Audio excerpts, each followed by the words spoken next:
I'm Ken Weaver with your top stories. The Wilson County Fair, biggest in the state, starts today, and the weather will arguably be perfect for it. Traffic might be heavy there at I-40 and the Sparta Pike exit, so be ready for that. Full forecast and traffic coming up in 5 minutes. Hunter Biden case update. House Oversight Committee Chairman Jim Comer's demanding the National Archives and Records Administration turn over unredacted emails to or from then Vice President Joe Biden and his son related to Ukraine and Burisma. Fox News says that they may contain Biden's daily schedule at the time and how that might deal with meeting representatives from Burisma as it relates to Hunter Biden. An overnight Fifth U.S. Circuit Court of Appeals ruling wants new limits on access to the abortion pill mifepristone, likely pushing this fight all the way up to the highest court in the land. Here's Faith Abube. The federal judge siding with the conservative plaintiffs, saying that the FDA's decision in 2016 to expand the use of mifepristone to 10 weeks gestation and then in 2021 further relaxing regulation went too far. Now, we know this ruling doesn't take effect right away, but it does set the stage for another Supreme Court battle over abortion. The drug maker, meanwhile, is saying that it's confident in the pill's safety and effectiveness and also promises to fight the injunction. Time is running out for Facebook users to claim they're part of a major settlement. Trevor Ault explains. Facebook's parent company Meta is paying out $725 million to settle claims that it's allowed third parties to gain access to users' personal data. Meta's also denying any wrongdoing, but anybody who had a Facebook account between May 24, 2007 and December 22, 2022 can still file a claim. The deadline to sign up is August 25th. Wonder what the payout is each on that. That's the latest news. Traffic and weather next. I'm Ken Weaver, WTN News.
9:06 on Super Talk 99.7 WTN. My name is Chris Hand.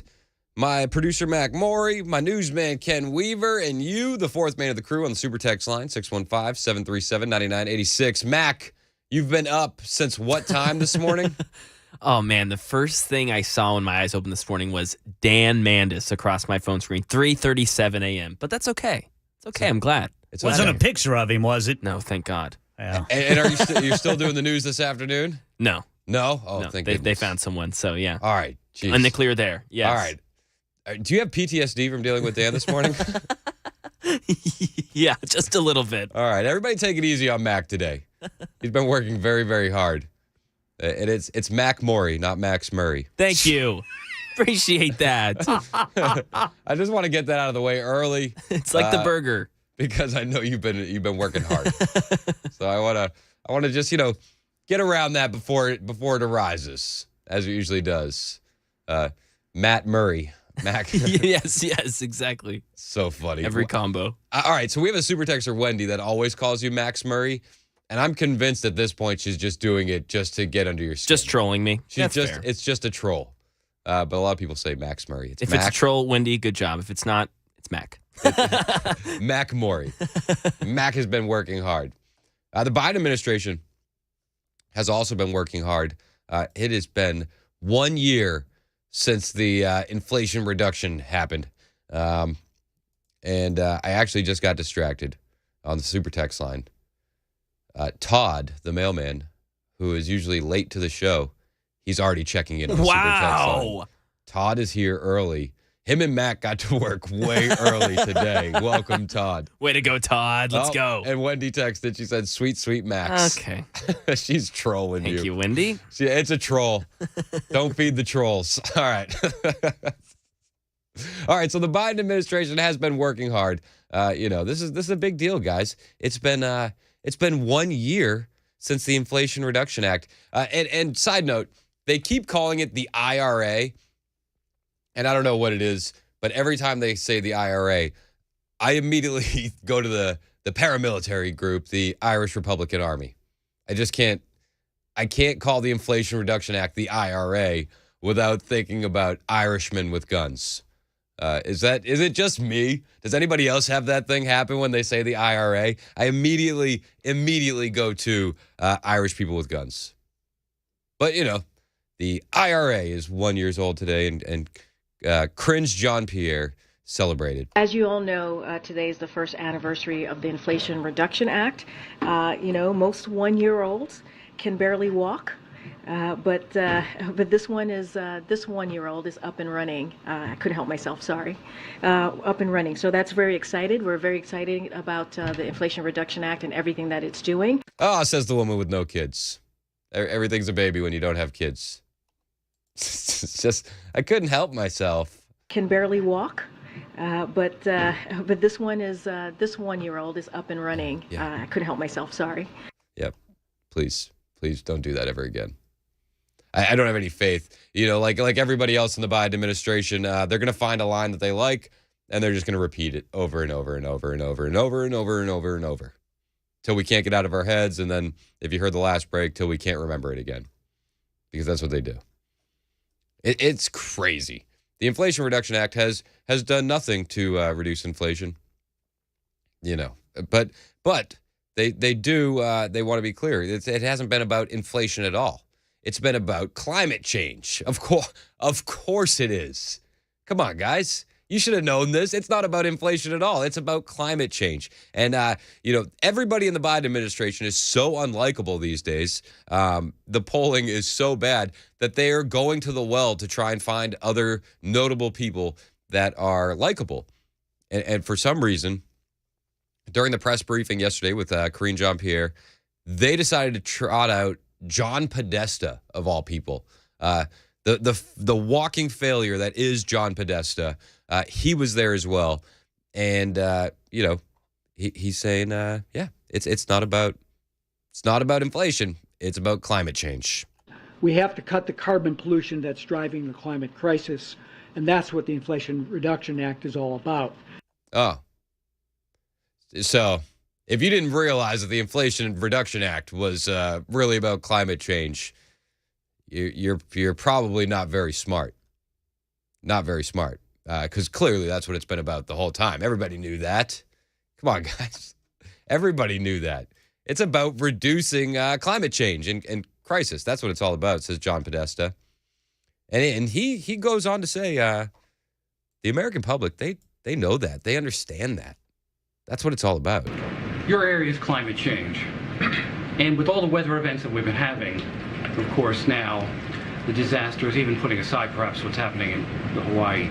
Oh, yeah, Hawaii, says the reporter. With all the climate change and disasters we're having, even in Hawaii. Do you think the American people get it about what's happening?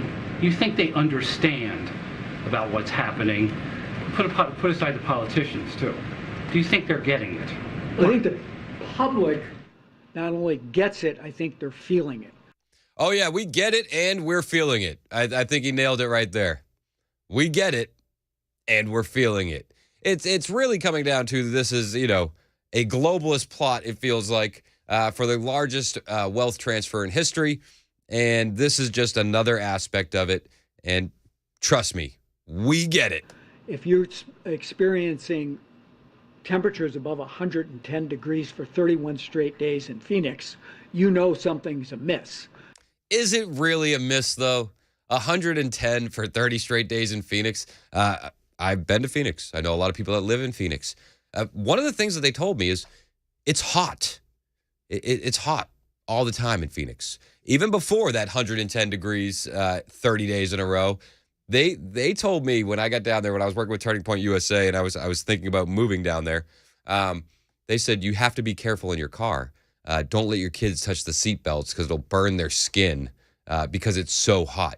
Like nobody in Phoenix is walking around going, it's climate change. Nobody. They know it's cold. They know it's hot. They know it was going to be hot. Nobody's shocked by it. Not at all. So for him to say, 110, 30 days in a row in Phoenix, people know. Temperatures above 110 degrees for 31 straight days in Phoenix, you know something's amiss. Actually, everybody in Phoenix just thought it was normal. And I know that because I was on the ground during that time in Phoenix, and everybody just said, yeah, this is summer. No, nobody ran around screaming climate change. They just said, yep, this is summer. I mean, triple digits there. I mean, that's like nothing. It's it. That's it. That's what people do. Yeah, it's the reg. This is summer. But do you get it? I get it. I get it big time. Do you get it, Mac? You know what? I thought I did. I thought I did, Chris. You may be a little bit too tired right now. Yeah, exactly. After a nap this afternoon, I think you'll be able to process it and get it. Exactly. Still catching up. Dude, Phoenix is so hot. I've never felt wind that was also hot. Oh, we get hot days in Tennessee, but then the breeze blows and you're like, yeah, at least the breeze feels nice. In Phoenix, it feels like you open the oven and you get that burst of hot air. That's what the wind feels like in Phoenix. Oh, that's even worse. It was the weirdest thing. And nobody said it was climate change, actually. They said, Chris, this is Phoenix. But it's a dry heat. They tell you it's a dry heat. Yeah, as it just sweating. Yeah. Oh, it's a dry heat. And they say, actually, it's actually more dangerous because it's dry heat because you don't sweat. It evaporates so quickly that you don't even realize that you're dehydrating because you don't sweat. Because you're not sweating. And this is all thing that people that have lived in Phoenix for 10, 15, 20 years were telling me. This is normal stuff in Phoenix. This is not climate change. This is just Phoenix. I had a guy tell me, actually, the worst thing that's ever happened because of the invention of air conditioning was the city of Phoenix. Now, the politicians could argue that this is just some natural, as some of the members of the Arizona House of Representatives have argued, well, this is just natural variation. But I think the public knows that that's not true. Actually, the public in Phoenix, at least the public I talked to, said, yes, this is just natural variation. This is just summer in Phoenix, Mr. Podesta.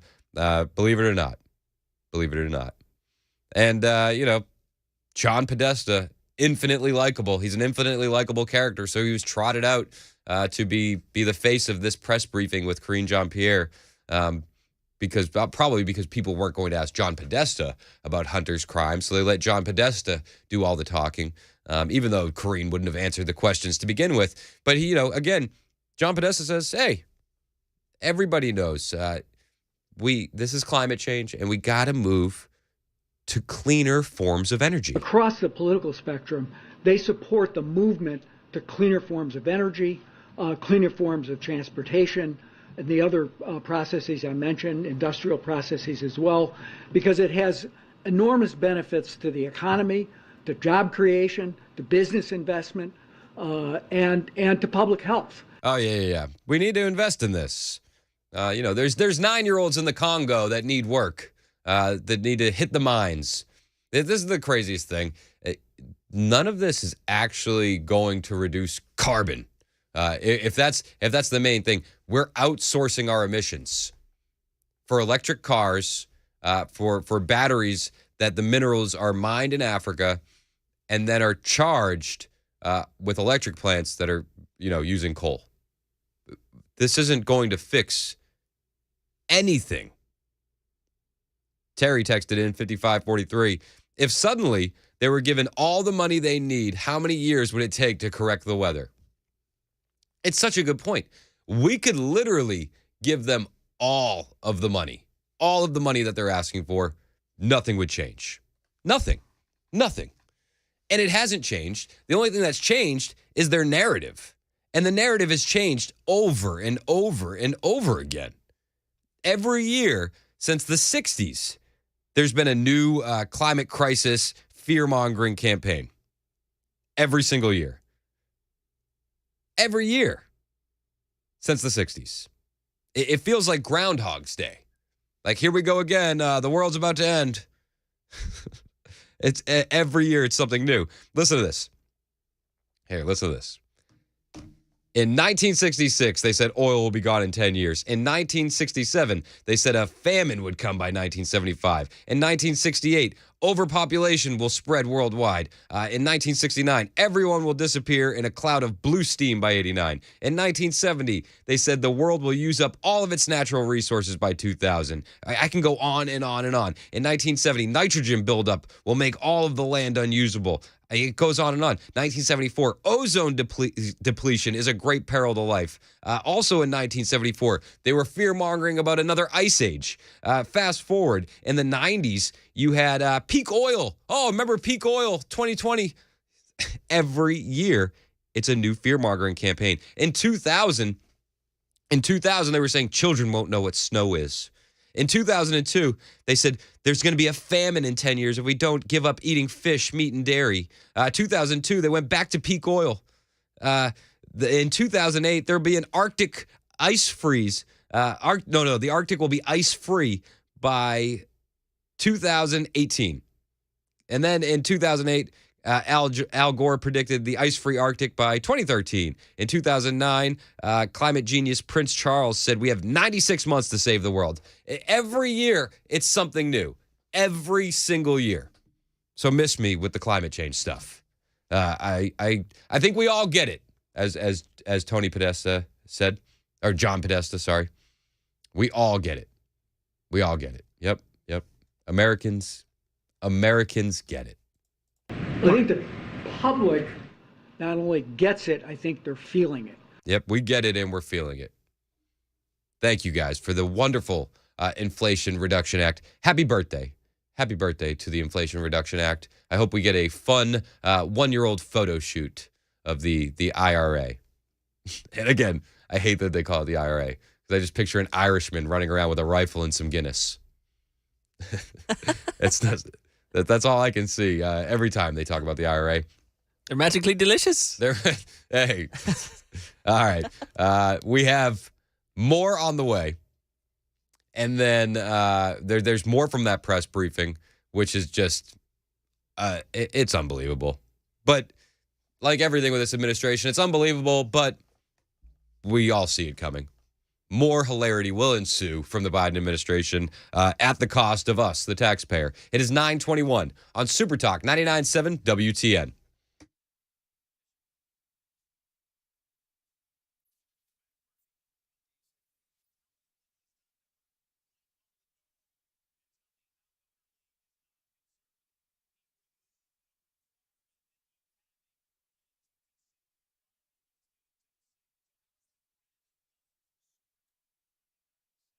Hey, it's Chris Hand for Jeff Eddy's Efficient Heating and Cooling. I love what Matt Murphy says. I was just reminded by Matt's promo. If you're sweaty, call Jeff Eddy.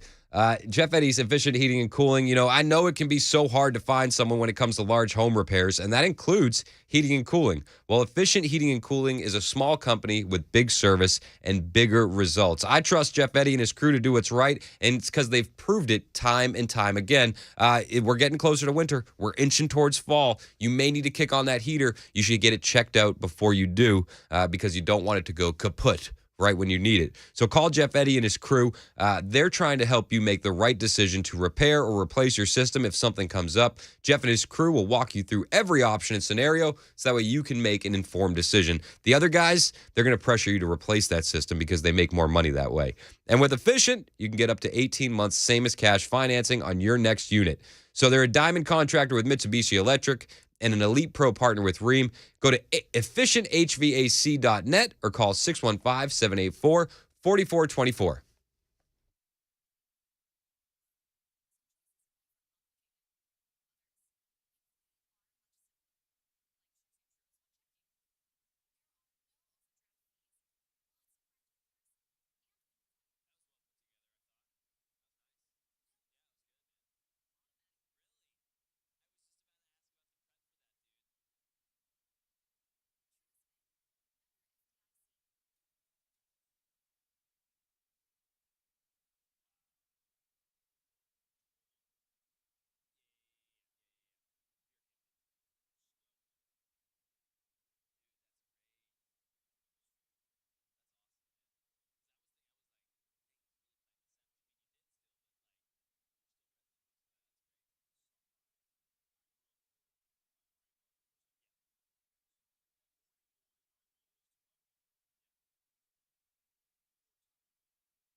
All right, drivers, got a 34-minute delay west of downtown. It is a crash blocking the left lane, Briley Parkway southbound at Robertson Avenue, Urbandale Avenue.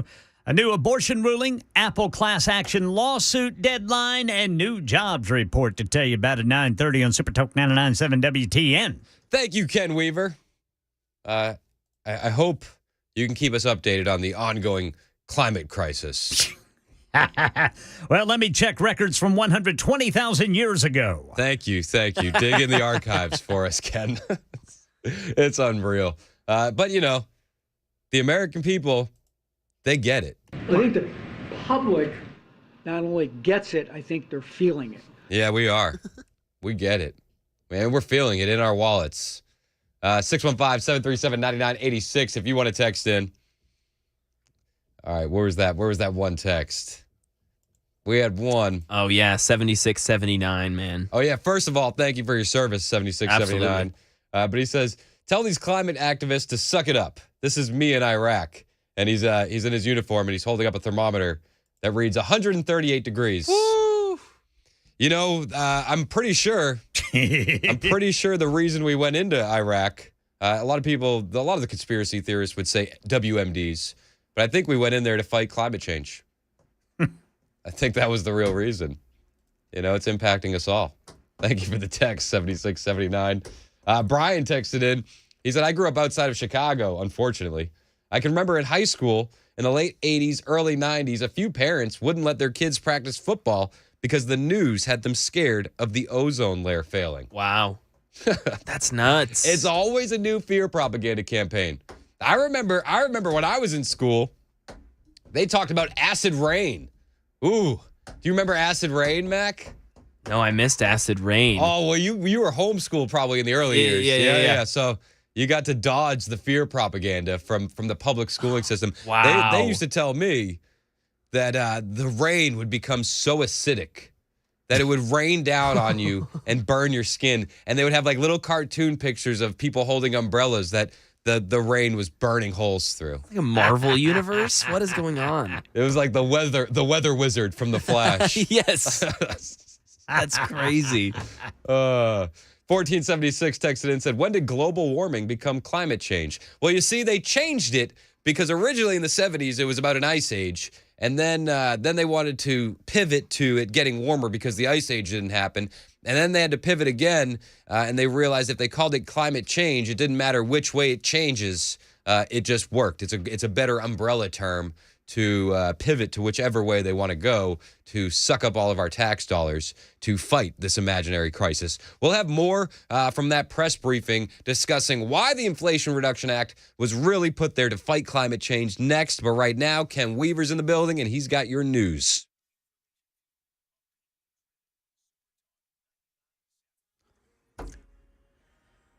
$9:30 on the dot. I'm Ken Weaver with your top stories. 30-minute delay, drivers. This is going to be west of downtown, Briley Parkway southbound. You got a crash blocking the right shoulder there at Robertson Avenue. A federal appeals court has ruled in favor of stricter regulations on the abortion drug mifepristone. But as of right now, the ruling won't change women's access to the drug.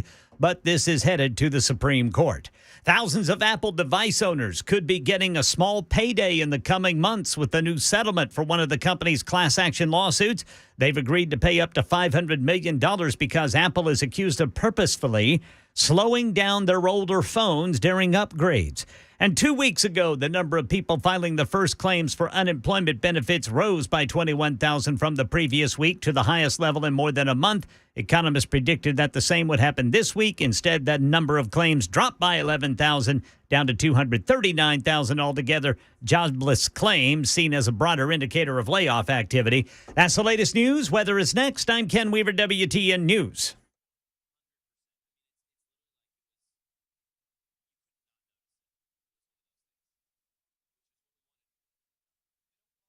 Hi, I'm Paul Winkler. Have you ever thought about why we invest in the stock market? Well, you often hear because we want to protect ourselves from inflation. Well, what is inflation? It's prices going up. Who's raising prices? Companies. What do you own when you own stocks? You own the companies raising prices, so it helps protect us from that. The other thing is this. Think about the most successful people you know. They're typically business owners. And you get to be a business owner when you invest in the stock market. Now, if we think about the stock market, a lot of people worry about, well, what if the stock market drops and it never comes back? Well, this is another thing that I like to explain to people. If the stock market goes down and it never comes back, what does that mean? That means that earnings went down and they never came back up again. So earnings went down. If earnings go down, what else goes down? Taxes go down. If taxes go away, what else goes away? The government goes away. If the government goes away, the FDIC goes away. So think about it. Everything is built on the stock market. That's why I don't ever worry about the stock market going down. Everybody has the same goal in mind when stocks go down. Get it to come back up, because we got to get earnings to come back up. Now, you have two things at your control to get earnings to come back up. One is sales. We can change what we're selling or sell more of whatever we have if we can. And if we can't do that, we can reduce our expenses. And that's exactly what companies do. You'll notice that they lay off people when things get bad, and hence that is why the stock market has recovered from every downturn throughout all of history. Now, if you want to learn more about our approach to investing and financial planning, go to paulwinkler.com and set up a free 15-minute phone call, or call 615-851-1950.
rich men north of Richmond, Lord knows they all just wanna have total control. Wanna know what you think, wanna know what you do, and they don't think you know, but I know that you do. 'Cause your dollar ain't ish, and it's taxed to no end. 'Cause the rich men, 'cause the rich men.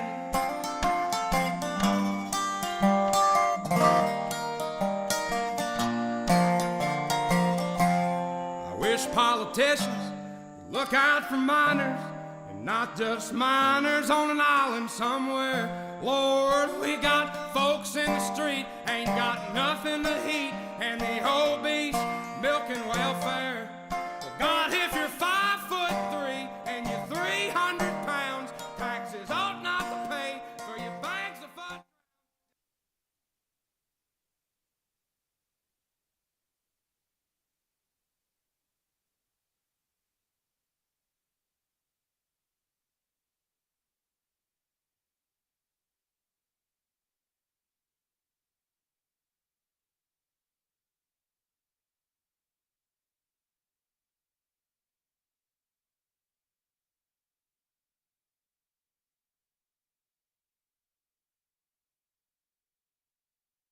But John Podesta was invited to the press briefing yesterday to celebrate the birthday of the IRA, the Inflation Reduction Act.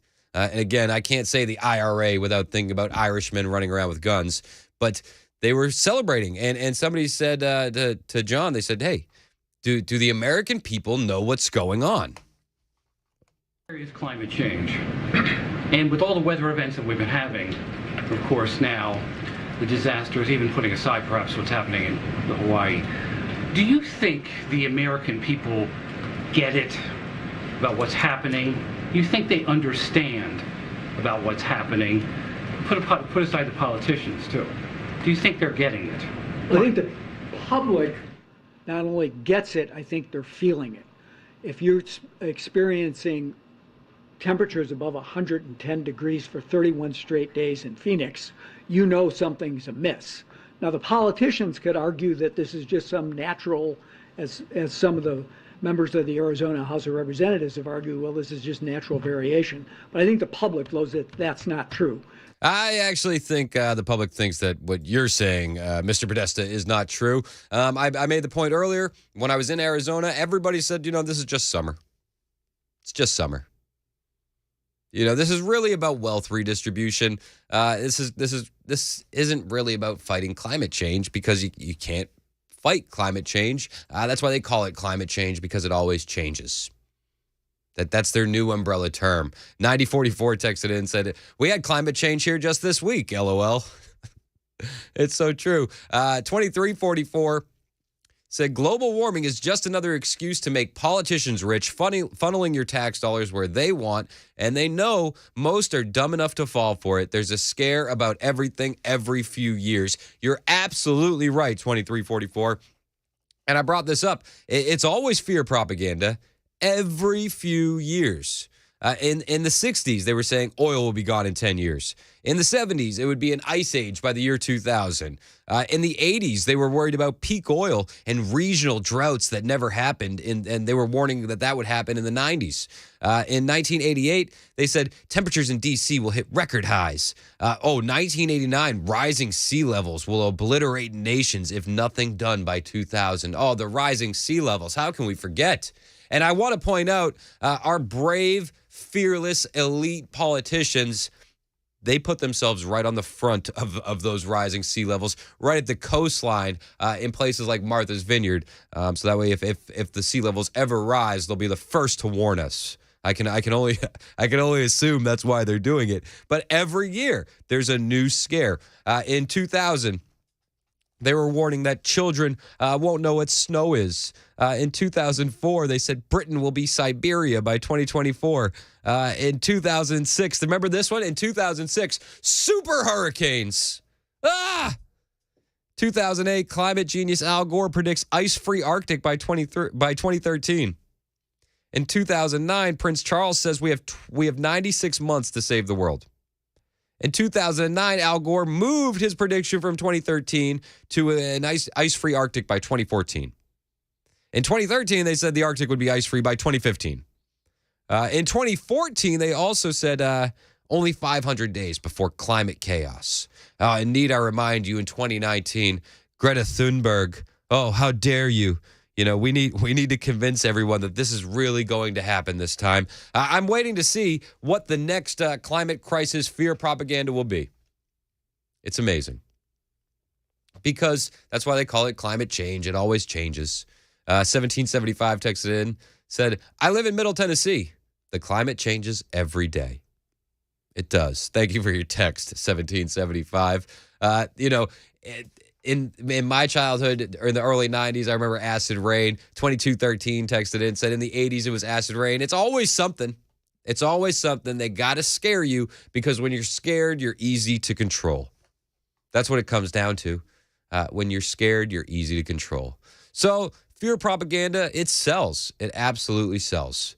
But John Podesta says, everybody across the political spectrum, they support moving to clean energy, because that's what this is about, guys. It's about moving to clean energy. Across the political spectrum, they support the movement to cleaner forms of energy, cleaner forms of transportation, and the other processes I mentioned, industrial processes as well, because it has enormous benefits to the economy. Oh, it has enormous benefits to the economy, namely the elites who, pay pennies on the dollar for children to mine these rare earth elements in Africa.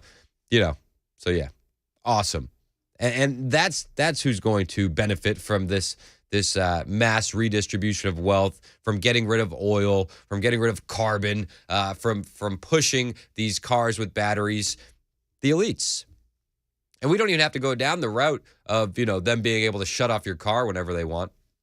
They want to take away your stove. They want to take away your gas-powered hot water heater and switch you over to electric. Not yet. Oh, no. They're not going to make you do that until I think it was 2029. How gracious of them. But that's what they want. It's all about control.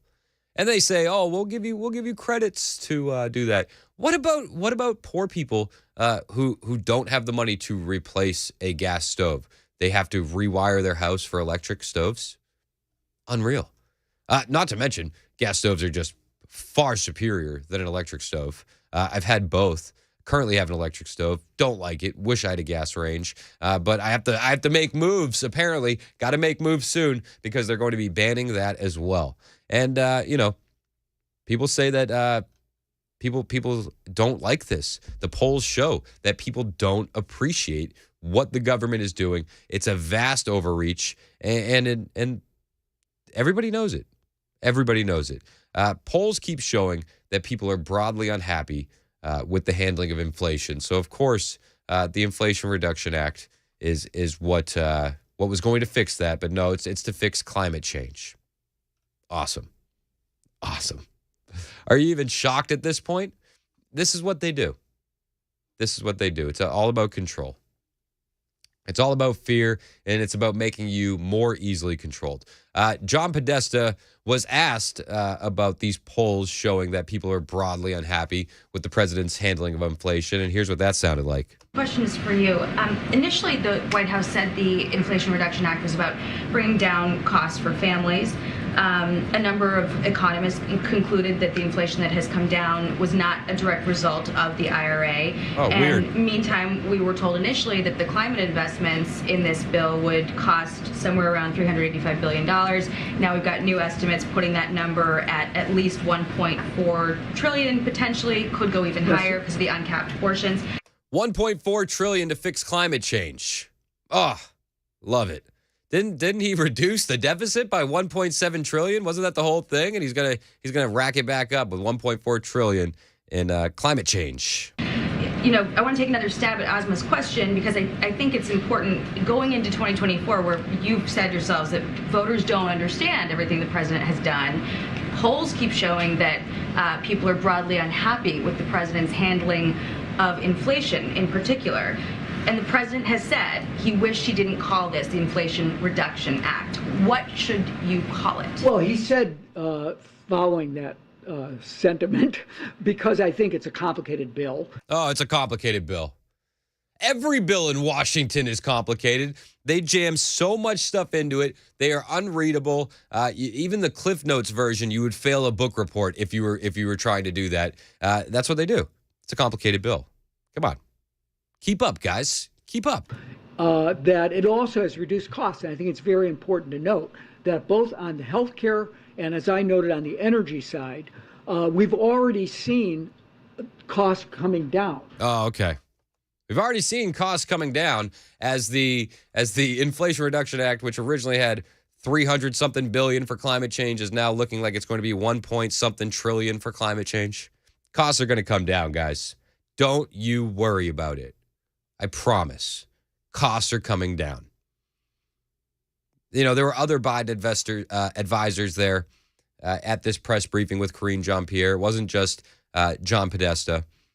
They had a new lady who I hadn't seen before. It was a top Biden advisor, Neera Tanden, and she was asked, about the high grocery prices that are impacting Americans, because inflation isn't really subsiding. Like, the prices got high. Those high prices are here to stay.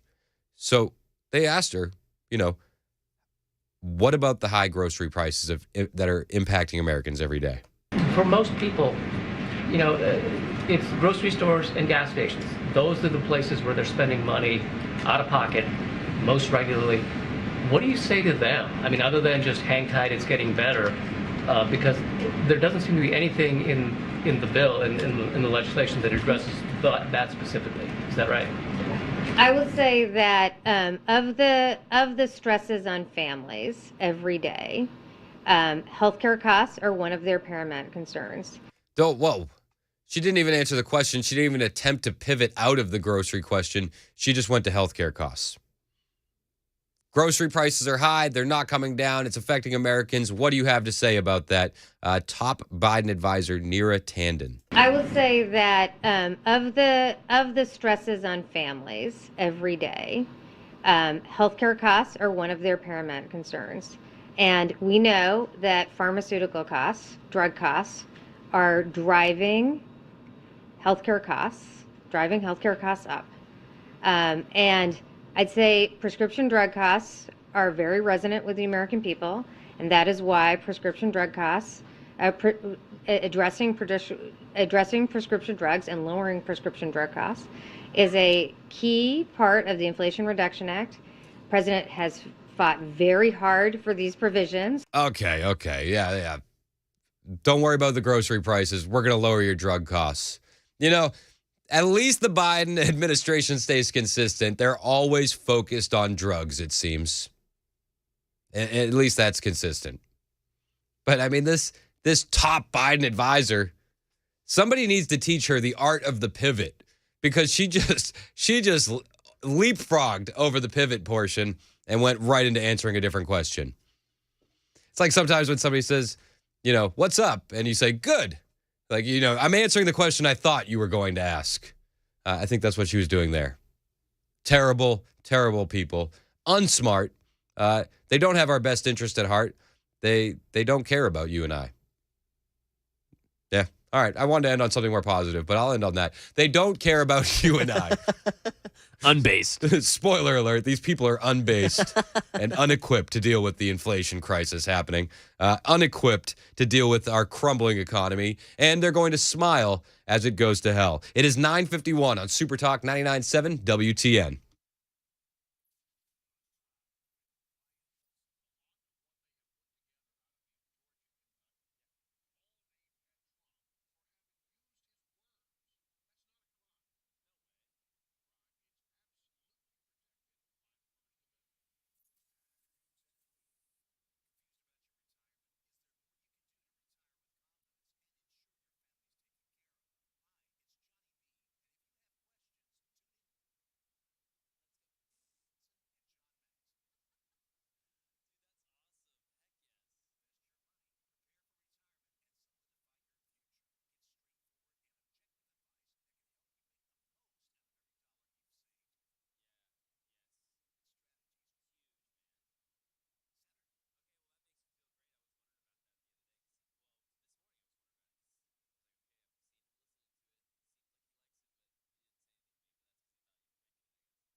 Crews are making good progress cleaning up that crash west of downtown. It's got the right shoulder blocked Bradley Parkway southbound at Robertson Avenue.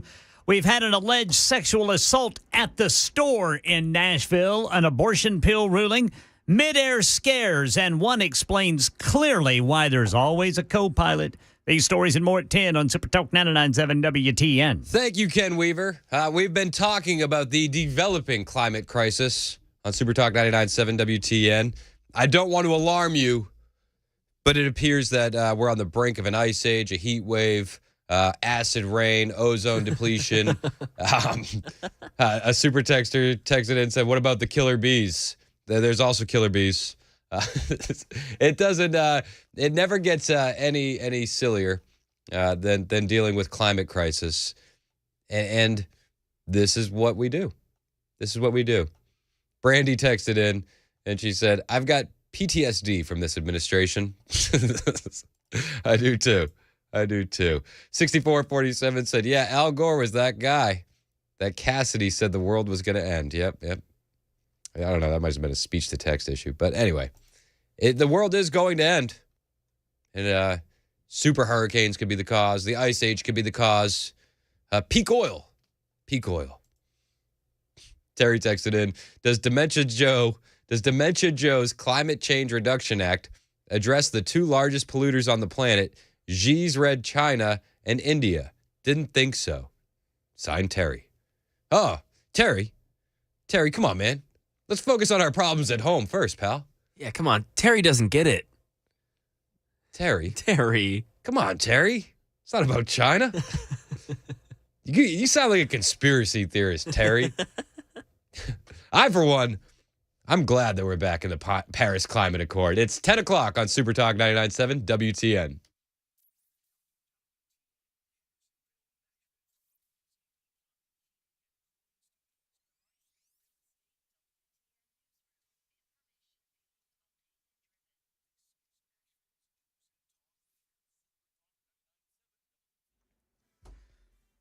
Ten o'clock on the dot. This Thursday morning, I'm Ken Weaver with your top stories. Full forecast coming up in 2 minutes. Right now in Nashville, a man is accused of grabbing a girl's butt at a Walmart. Fox 17 says Yuri Kolomayets charged with sexual battery without consent. The girl claims Kolomayets walked up behind her, grabbed her behind, looked at her as he walked away. Police say it's all on store security surveillance video, and the parents are ready to prosecute. Abortion pill update. An overnight ruling from the 5th U.S. Circuit Court of Appeals sending shockwaves across the country this morning as access to mifepristone once again under fire. Faith Abube with more. A federal judge siding with the conservative plaintiffs, saying that the FDA's decision in 2016 to expand the use of mifepristone to 10 weeks gestation and then in 2021 further relaxing regulation, making it more widely available, went too far and ignored some safety concerns. The Biden administration is now firing back, making it clear that it strongly disagrees with the ruling. As of right now, the ruling does not change women's access to mifepristone. This ruling sends it to the U.S. Supreme Court, though. Former President Donald Trump's plans to hold a news conference in New Jersey on Monday now in doubt. The former president says the report he's prepared to unveil contains irrefutable material that will exonerate him in the Georgia case, but his attorneys are reportedly urging him not to proceed because it could only further complicate his case there. Trump and his 18 co-defendants have until next Friday to turn themselves in for booking at the Fulton County Jail. Midair scares. Lionel Moise has two stories, one about an engine fire and the other one on why you have a co-pilot. First, flames shooting out from the engine of a Southwest Airlines jet headed to Cancun from Houston. The plane had to turn around and make an emergency landing. Southwest says the plane experienced a mechanical issue shortly after takeoff. And in Miami, tense moments as a pilot suffered a medical emergency in the middle of a LATAM Airlines flight headed to Santiago, Chile. There were 3 pilots on board and the crew tried to save his life. The plane made an emergency stop in Panama City, but LATAM Airlines says after landing and receiving further medical assistance, the pilot passed away. That's the latest news. Weather is next. I'm Ken Weaver, WTN News.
It is 10:05 on Super Talk 99.7 WTN. My name is Chris Hand.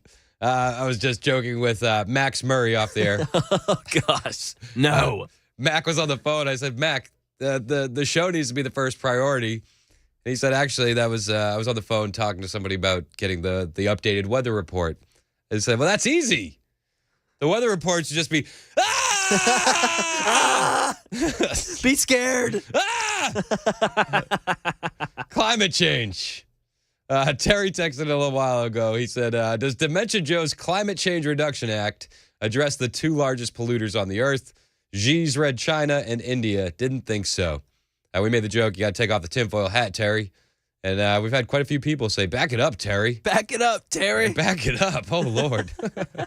Thanks for the text at 615-737-9986.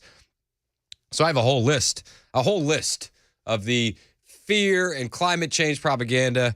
I'm not going to do the whole list again, but a couple people have asked me to tweet the list out. So I did. It's on my Twitter. My ex.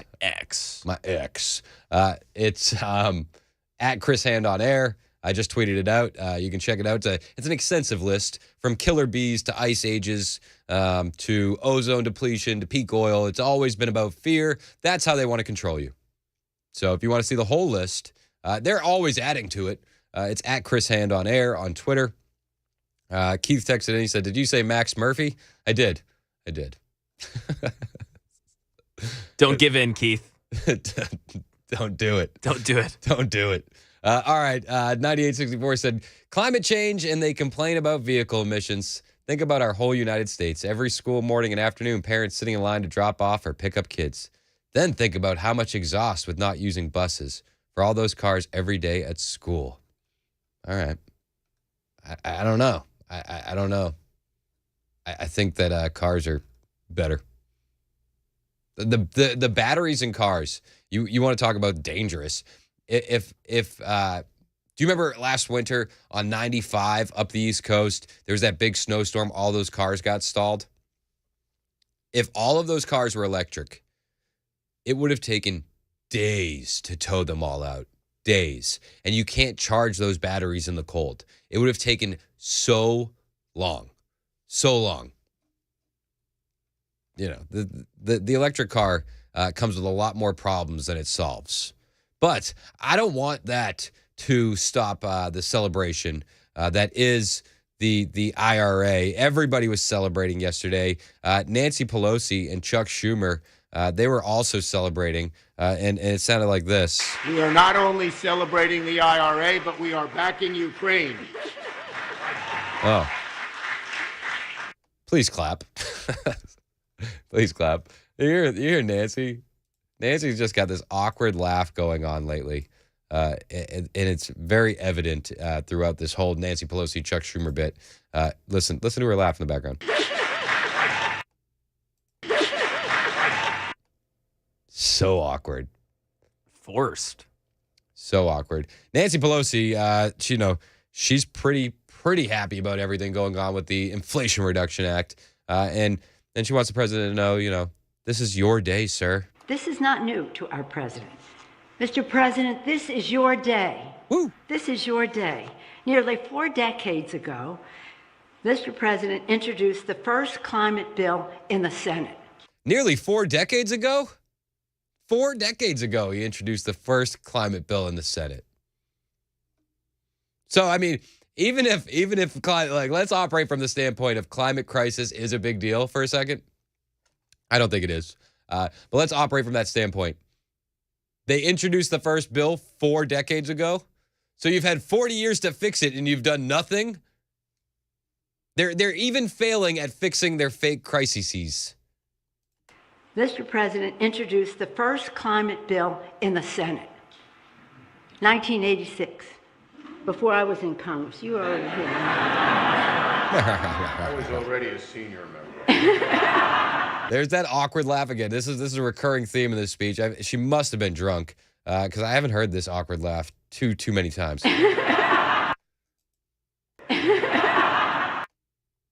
Awful. Awful. I don't know what that is, but that's just not a laugh. And I've got a weird one. Trust me. But that one's that. You have a great laugh. I Everybody, appreciate it. Everybody loves Max Murphy's laugh. Sorry. Stop that. Sorry. All right, Mac Maury. I won't make that joke anymore. All right, but Nancy Pelosi, she's just overjoyed because of what the president is doing. We all want to thank the president for making all the difference in the world. Yeah. With an agenda of diversity, inclusion, innovation, and justice, always for the children. Yep. It's all about diversity and inclusion, innovation, and justice. Justice. Always. Always. For the children. Yep, always for the children. All Joe Biden thinks about is kids. Yep. Puts the kids first. Whether they're rubbing his leg hair down in the pool or, or joining him for ice cream, he's always thinking about the kids first. What a weird celebration. It's so awkward and forced. And you can just tell from her awkward laugh. And but she did say a lot of the quiet parts out loud. You know that, Mr. Markey, because you did a similar thing in the earlier Congress. Thank you for your leadership. That's an applause line. Please clap. That's an applause line. What? She says a whole bunch of nothing. Yeah. And then she says, please clap. You know that, Mr. Markey, because you did a similar thing in the earlier Congress. Thank you for your leadership. That's an applause line. Or is that laugh? Please clap. That's an applause line. That's an applause line. It sounds like you're like cleaning a window and it's like boop, boop, boop, boop, boop, boop, boop. You know, it gets a little like squeaky. That's what her laugh sounds like. Yeah, it does. That's an applause line. What? Dude. But she says this was all the Inflation Reduction Act was a Chuck Schumer secret plot. So here we are, gathered here today, 1 year later. Seems like yesterday, doesn't it, Chuck? Yes. Seems like yesterday when you came in with your plot. It's a secret plot. Chuck Schumer and his secret plots. It's a secret plot. These people are not serious. They have no place in government. They just don't. And I love Chuck Schumer and Nancy Pelosi being the ones to celebrate because New York is an absolute mess right now. Nobody wants to go to New York. In San Francisco, Nancy's backyard, just tent cities in the street, feces everywhere, needles everywhere. It's like a zombie apocalypse. But, please clap. Please clap. That's an applause line. That's an applause line. Celebrate me while everything is failing and crumbling around me, please. It's terrible. It's absolutely terrible. And then she introduces Chuck Schumer, and the awkward giggle keeps going when she introduces Chuck Schumer.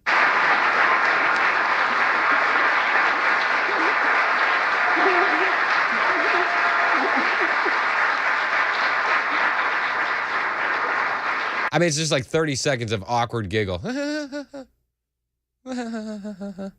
Only some of the listeners will get this, but it kind of sounds like Jigglypuff. Jigglypuff. It does. It does sound like Jigglypuff. It does. So that's a little squeak. It's a Pokemon reference. Yes. Yep. Sorry. Unbased. NPC.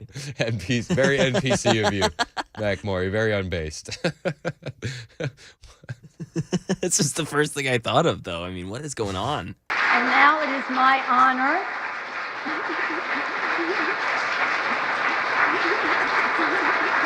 I mean, 30 seconds of squeaky laughing.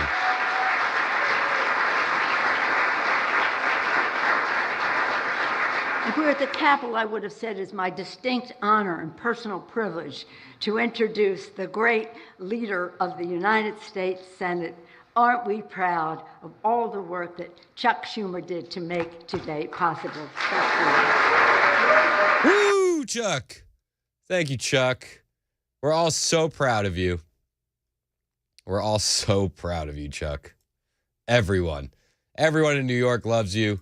It's just, Chuck Schumer's got to be one of the most awkward politicians there is. He doesn't seem like even a type of person that you would want to get a cup of coffee with. He seems very uninteresting, very low energy, as people say. And I'm not impressed with him. I'm not impressed with the job in New York. I'm not impressed with the work that he's done. I'm not impressed with Nancy Pelosi's job in San Francisco. I'm not impressed with the work she's done. I don't know many people that are. My wife texted me. She said, it sounds like Tickle Me Elmo. Oh, that's a good one. Tickle Me Elmo.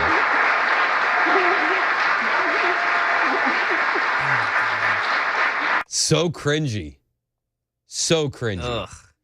But yeah, she introduced Chuck Schumer, and Chuck Schumer's just like, hey guys, we're just getting started. You think this is good? You think this is good? We're just getting started. Comes to the Inflation Reduction Act, as great as it has been, the best is yet to come. Yeah! Woo! Chucky Schumer. The best is yet to come. Oh my gosh. 615-737-9986 if you want to join in. John texted and said, she sounds like the Pillsbury Doughboy. Woohoo! Oh, that's another good one. Yeah. Woohoo! I forgot about that. Pillsbury Doughboy being tummy tickled. A couple people texting that in. Yep. Oh my gosh. That laugh is just terrible. 9864 says she's on pot. She's on pot. She's on pot. She's had too many edibles. Oh my gosh. First time texter 4648 said, if you ever watch the old Batman shows from the 60s, it's like they reenact the show or the show is based on them in the future. Yeah, they're quite literally evil villains up against Adam West. That's what Pelosi and Chuck Schumer are with their secret plot. It's a secret. Seems like yesterday when you came in with your plot. We're going to steal the diamonds from the Gotham Bank. It's a secret plot. Todd, who's here early today, texted and said, she sounds like the Domino's Pizza Noid on a Valium. Oh my gosh.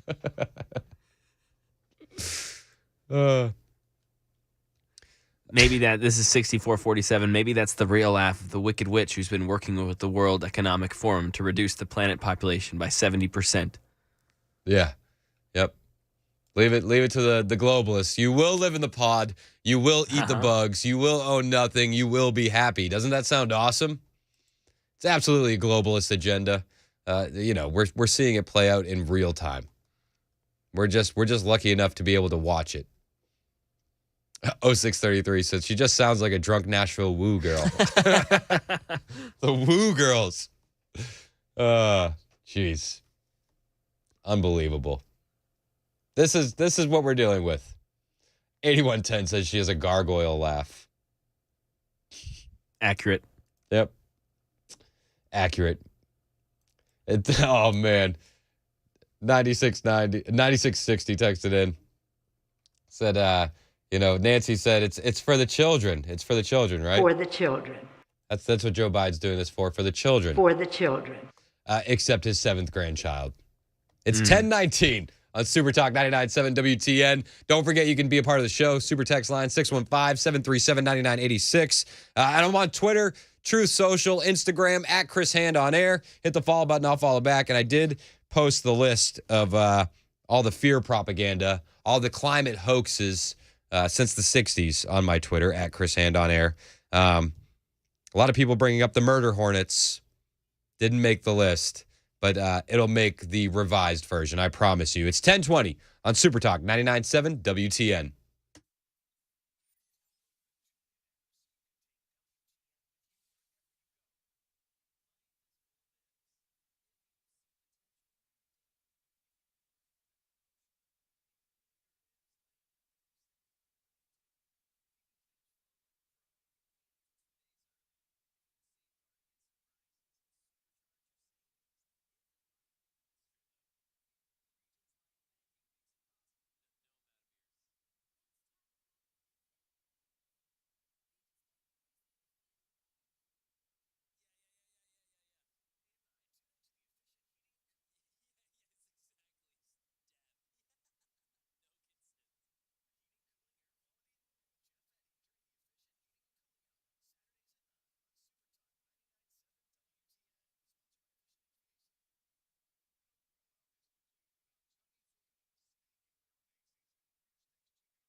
Abortion pill fight update. And we're hearing from passengers on a plane that caught fire. Those stories and more at 10:30 on Super Talk 99.7 WTN. Well, if we're hearing from the passengers that were on the plane that caught on fire, that's probably some good news, right? Yeah. Fingers crossed. Could be good news. Yeah. Dead men tell no tales, right? That's what Hillary Clinton always says. It's Super Talk 99.7 WTN. My name is Chris Hand. Chuck Schumer, he says, guys, you think it's good now? You think what we're doing right now is good? Just you wait. Comes to the Inflation Reduction Act, as great as it has been, the best is yet to come. Yeah, oh yeah. The best is yet to come. First-time texter 3010 said, the best is yet to come. It's the most terrifying words the left says. 100%. Yeah, chicken farmers will celebrate when a dozen eggs are $50. Oh, hey, that's progress, right? Yes, sir. You know what they say? They say wages are rising faster than inflation. So if the eggs are $50, that means all of us are going to be millionaires, right?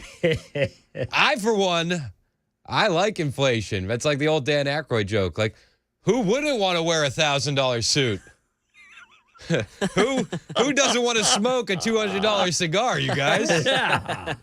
You don't want to eat an $80 steak? That's a good bit. Come on, this is high-class stuff. That was before SNL went full woke. If you've never seen that, Dan Aykroyd making fun of Jimmy Carter and inflation, it's so on point today. The SNL from the 70s, you could just repackage now, and anytime they make fun of Carter, just replace it with Biden, and it pretty much works. Pretty much works. A lot of texts coming in about the Nancy Pelosi laugh. It's just awkwardly laughing in the background. 5337 says, it sounds like you're pushing a grocery cart and every now and then the wheel just squeaks. Oh, that's great. I always get that cart. 2936 came in with the most savage text of the morning. They said, flesh-eating bacteria would no doubt gag on Nancy. Good for her. Oh, my gosh. Ruthless. Just absolutely ruthless. 2785 said, imagine Joe Biden sitting with Pelosi and telling one of his quote-unquote stories and her just laughing the entire time. Oh. It's nightmare fuel. 2785, nightmare fuel. Kevin Clay texted in. He said, who doesn't want to eat a $150 ribeye? Yeah, right? Come on. You don't want a $100,000 car? Yes. Come on, man. Yes. Yeah. Yes. 5225 texted in and said, Chris, I don't expect this text to be on the broadcast. And it won't, 5225. It was very inappropriate. Yeah. And it will not. Yeah, It I just won't. read that too. It won't. Oh, man. It absolutely won't, which is why we need to start that Super Text Uncensored podcast. Seriously. I think they're done with the podcast studio back there. Oh, good. I didn't know. Me and Mac, this is something that we really want to do with the Super Texters is do a Super Text Uncensored podcast once a week. Yes. Where we can read those texts that aren't expected to be on the broadcast and can't be. That just, simply cannot be on the broadcast. It was really funny, though, 5225. We love seeing those sorts of texts. Yeah, don't stop sending them because they're awesome. We'll probably laugh about it during the commercial break. Yes. And share that with Ken Weaver as well. Once he gets through his news report, because we can't have him choking back there. No, can't have that. No. We gotta safety first, guys. If it saves one life, we'll have to delay the joke. Ooh, Wendy says super text after dark ? Oh, I like that. Interesting. Yeah, That's a good title. Taking name suggestions. That's a good title. John in Lawrenceburg said, Chris, I hate to say it, but Pelosi's odd laugh is still better than Kamala's insidious cackle. Ooh. That's a good question. Which is worse? The Pelosi laugh or the Kamala cackle? I feel like one's a slow death and one's a little quicker. It's like death by 1,000 cuts or being bludgeoned. Yes, exactly. With that, give me Kamala, I think. I think Kamala edges her out. Yeah. Yep. I think so. I think that's It is fair. close, though.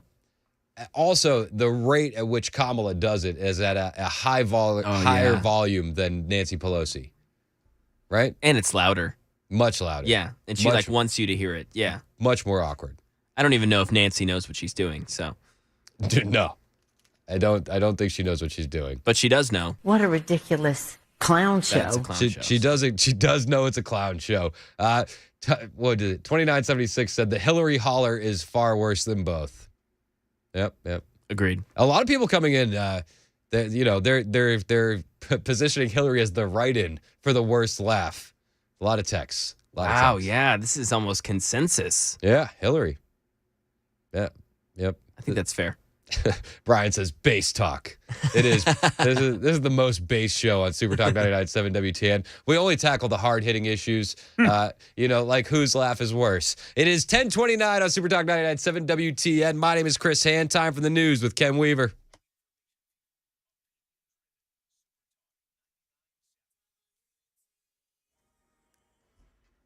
I'm Ken Weaver with your top stories. Not a chance for rain today, maybe not through the entire weekend. Got the full forecast coming up in 2 minutes.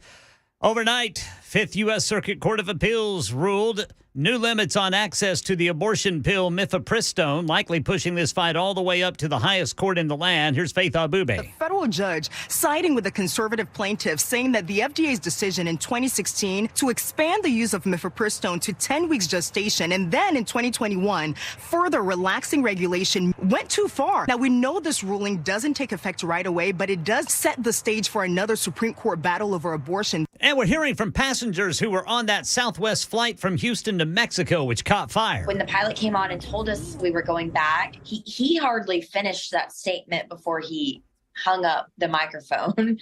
And, we were kind of like, what does that mean? What does that mean? Plane made a sharp turn back to Houston's Hobby Airport. No one was hurt. Southwest says everyone made it to Cancun on another plane.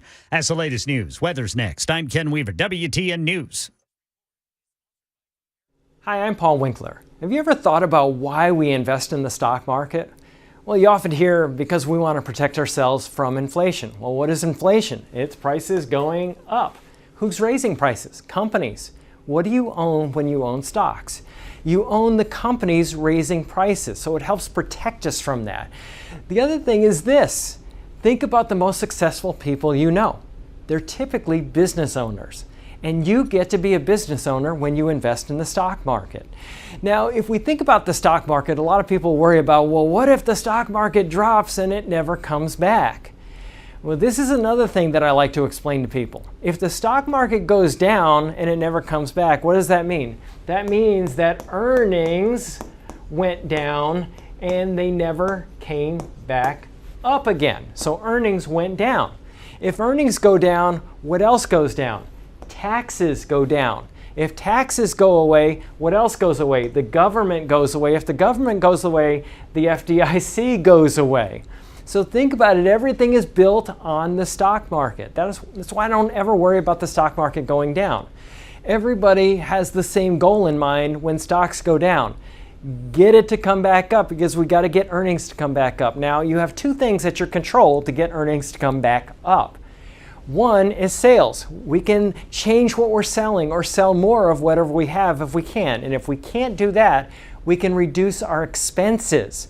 And that's exactly what companies do. You'll notice that they lay off people when things get bad, and hence that is why the stock market has recovered from every downturn throughout all of history. Now, if you want to learn more about our approach to investing in financial planning, go to paulwinkler.com and set up a free 15-minute phone call or call 615-851-1950.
10:35 on Super Talk 99.7 WTN. What's going on? It's Chris Hand. Hope you're having a fantastic day. If you're just joining us, we've been covering the ever fear-mongering of the climate crisis. But we are going to switch gears. Do you know who's beating Ron DeSantis in the New Hampshire poll? Ooh. Who is it? Tim Scott. No, even worse. Mike Pence. Even worse. Chris Christie. It's Chris Christie. Whoa. Oh my gosh. This is so funny. That's true? That's a real thing. Wow. I'm shocked. Wow. It's the first race Chris Christie's ever come in second in his life. Even for a little bit. It's terrible. Ron DeSantis, what's going on? Why do you continue this presidential run? I mean, he's getting smacked in national polls. Vivek Ramaswamy's beating him in quite a few. And I just don't understand why he keeps going. And a lot of people say DeSantis lives in my head rent-free. I've gotten that text a few times. I don't want to say he lives in my head rent-free. I just think it's funny. I liked him as governor. I've said it a couple times. I think that there was revisionist history on him with the COVID stuff. You know, there's videos out there of him threatening to pull business licenses from businesses in Orlando for not shutting down during the lockdowns. So everybody can say that he was great on COVID. I don't know if he really was that great. I don't know. But I feel like Trump listened to his advisors. DeSantis listened to his advisors too. Everybody did. Everybody was scared. But I don't want to relitigate that. I just want to point it out. The Twitter account Cat Turd. You familiar with Cat Turd? Yes. Yeah. Twitter account Cat Turd 2. This is where I get my news. I only get it from official sources like Cat Turd. He put out this tweet. Cat Turd did, and it resonated with me, and it resonated with my position on DeSantis and the position that I've had on him for a while. He says, nobody campaigned harder for Ron DeSantis for governor in my state of Florida than me. I didn't want another Gavin Newsom ruining our state, and I fought hard to make that happen. I was celebrating when he won his landslide. That's why it utterly stuns me how bad Ron DeSantis' presidential campaign is. From his cringe online team, to his tone-deaf strategy, to his 5 resets and staff firings, to his awkwardness, to his way his team attacks Trump and his supporters, all of it is a complete train wreck. Of course, for president, I've always been a huge Trump supporter, and I always will be. I'd never consider anyone else for the presidency. I'm riding the Trump train to the very end. I'll never abandon Trump. All the other Republican candidates are so damn out of touch with the majority of us. They're absolutely clueless. This is why Trump is soaring in the polls and every other candidate is in free fall. They just don't get it. And he nails it. Think about the Republican primary candidates, right? Besides Vivek Ramaswamy, all of them are out of touch with Americans. Pence, Christie, DeSantis, they are the elite class of the Republican Party. They are the establishment of the Republican Party, and nobody wants them to run. Nobody wants them for president, and they just don't seem to understand it. It's crazy. I wonder how long DeSantis can keep this up. I don't think he can keep it up much longer. I think he needs to go back to being governor. And I think he needs to basically apologize for all of the attacks and get on the Trump train and support him if he wants to have a chance in 28. That's my only option. That's the only scenario I see where he wins. And I wanted DeSantis either to be VP for Trump or to wait till 2028. Because he goes in with a clean slate, and then he has it wide open because Trump would go in. He could govern without an eye towards a second term, fire everybody he needs to fire, not have to worry about being reelected or being reelectable, and just do what needs to be done. That's one of the reasons why I support Trump. He's the only candidate that could win that doesn't have to worry about a second term and being reelectable. That's my thoughts on it. And Trump is coming out now and saying that he has proof that the Georgia election was rigged. That's one of the latest. That happened 2 days ago. He came out and said he has proof that Georgia was rigged. I don't know if he does. I don't know if he has that proof. One of the things that kills me, though, is that when people say they have proof of something, like just put it out there. Just give us the proof, okay? Why do we have to wait until Monday? Why? So Trump said he's going to publish a detailed report about the election fraud that took place in Georgia. I look forward to it. He says it will exonerate him. I think it'll at least be newsworthy. It'll be something to watch. But he put this statement out on Truth Social. Based on the results of this conclusive report, all charges should be dropped against me and others. There will be a complete exoneration. They never went after those that rigged the election. They only went after those that fought to find the riggers. Listen, they never did any investigation into any of the claims about the election being rigged. Nobody did. It seemed like it was only Trump's team that did it. But will this change anything? Even if he comes out with the most conclusive report, will it change anything? I don't know. Liars don't care about truth and facts. They just lie, and they do what they will. And Trump should know this by now, that the only people who are going to care about this are people that already support him. And clearly, people that support him right now are evidently powerless to halt the destruction of our country that we're seeing from the highest offices. So whatever he says, it probably will be better than what they can argue in court, because by going public, he's going to be able to say everything, right? Before a judge says he can or can't argue specific parts of his defense. So I get the thought process of going before the public with everything before you go before the judge, because the judge will say, no, that's not admissible, right? It's a good strategy. We've all watched court cases where it's like every other sentence from the judge is, no, you can't say this because of blah, blah, blah, blah, blah, legal jargon, right? Lots of times I feel like I feel like an idiot because I have no idea what's going on in these court proceedings or understand why a person is not allowed to defend themselves. And it seems like we've completely left the realm of the law being understandable in plain English. So I get why he wants to go public with everything first. Because now it's all weird precedents and logic puzzles. Our legal system is such a big web of uninterpretable BS that there would be no way I could win a court case like this. So I can understand why Trump wants to go out in front of everyone and present his case to the public before he goes into a courtroom. Maybe it's a good strategy. Of course, some people will say that this is just a Mike Lindell cyber symposium part 2. And that's probably how the media will spin it. People will say nothing, people say it's nothing. It's a nothing burger. And you know what? Nothing will probably happen after this happens. After he comes out and displays this report on Monday at 11 a.m., nothing will probably happen because the media will do what the media does, and they'll twist and turn and, bend the truth and just paint Trump as insane because that's what the media does. Orange man bad, right? So it will probably be nothing. But do we save the dog and pony show for the trial? Possibly. I think it's a good strategy. The left will come out and go, oh, Donald Trump is just trying to manipulate the idiots so they keep sending him money.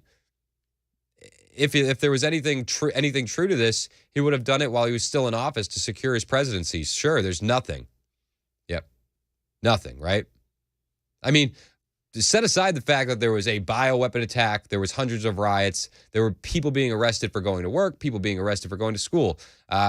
The mass 2,000 mule ballot printings and mail-in ballots that were deemed unconstitutional in Pennsylvania. There was so much stuff about the election that we could go on and on and on about. But that was all legal. That was legal. That stuff was by the books, right? But it's illegal to make a phone call in Georgia. I don't think Donald Trump is going to just surrender to these criminals. Evil always pushes too far. That's what evil does. But it's going to get interesting. I'm looking forward to it. It seems like the tide is turning in Trump's favor. Even with all the court cases, his poll numbers are going up. It's hard to root against Donald Trump at this point. 5319 said, I just watched a clip of security cameras of Georgia running ballots twice on TikTok the night of the water leak. And these are things I thought we should have looked into. I don't know if that's real. Again, it's hard to take a TikTok video and say this is indisputable proof when we all know that TikTok is run by the Chinese government and, videos can be manipulated. So unless we get concrete proof, concrete evidence, it's hard to see these TikTok clips, hard to take a video out of context on Twitter and go, we got him. This is the proof. But I think that would have been enough for elections. Investigations into the election. That we should have had that. And the people on the left, when Donald Trump was screaming it's rigged, the left just shouted him down and said, you're a liar. You're wrong. That's not true. The left should have been just as inclined to prove that it was as authentic as the right was inclined to prove that it was inauthentic, right? Wouldn't the burden of proof, wouldn't you want to prove to everyone that this was the real deal? Wouldn't you want that? It doesn't seem like they care about what you think on the left, but we've known that for a long time. Nobody's shocked about that. Nobody's shocked about that. 6398 said, what about anything from 2,000 Mules? There should be enough to look into. I listen, even without 2,000 Mules, I thought there was enough to look into. But nobody wanted to do the looking. Nobody really wanted to jump up and do the investigation. So, I don't know. Trump's attorney, 0562 texted in, said Trump's attorney is pumping the brakes on the Georgia election report. The attorney is telling him it could hurt his case, so we may not get to hear it. Yeah, they could pump the brakes on it. I haven't heard that he's not going to do it, but it seems like I mentioned a moment ago, why wouldn't you want to at least get your side of the story out to the public before the judge says that's not admissible in court? I understand the theory behind wanting to get out in front of people and explain what you think happened. Is it too little too late? Possibly. Why didn't they do this a long time ago? That's the thing that kills me. If you have the proof, you have the concrete evidence, why are we now just in 2023 hearing that you're going to release it all after the indictments and after the fact of, it's 2023. We're 3 years removed now. Why did we wait? If you have the concrete proof, let's go. I hate the waiting. It's like, just put it out now. Why do we have to wait till Monday? If you think it's concrete, you think it's going to exonerate you, then do it. I feel like Shia LaBeouf sometimes. I'm like, just do it. Let's go. Like, I am not one that's going to say the election was on the up and up. And not just because of the internet theories, but because the media hid the Hunter Biden laptop. You can watch the debates now from Trump and Joe Biden, and Trump called him out on all the BS that the House Oversight Committee has proven to be fact. All of this stuff was known long before the election, but the media twisted everything, played Trump as crazy. That alone, the election wasn't on the up and up. Just from the standpoint of the media doing media things, it wasn't a fair election. It wasn't an informed decision as you're supposed to get, right? It wasn't an informed decision for a lot of voters in America. And a lot of voters in America said had they known about the laptop being true and authentic, they would have been happy to vote Trump, or at least not vote Biden. But 51 intelligence officials signed off on the laptop being fake. Where are the charges for those 51 officials? Is that not election interference? It is in my book. And that's before we get into the weeds on everything else. That's before we get into the weeds on the water leak. That's before we get into the weeds on, and I've seen all the theories. Oh, the paper, the ballots were printed on bamboo paper. I've seen all the crazy stuff.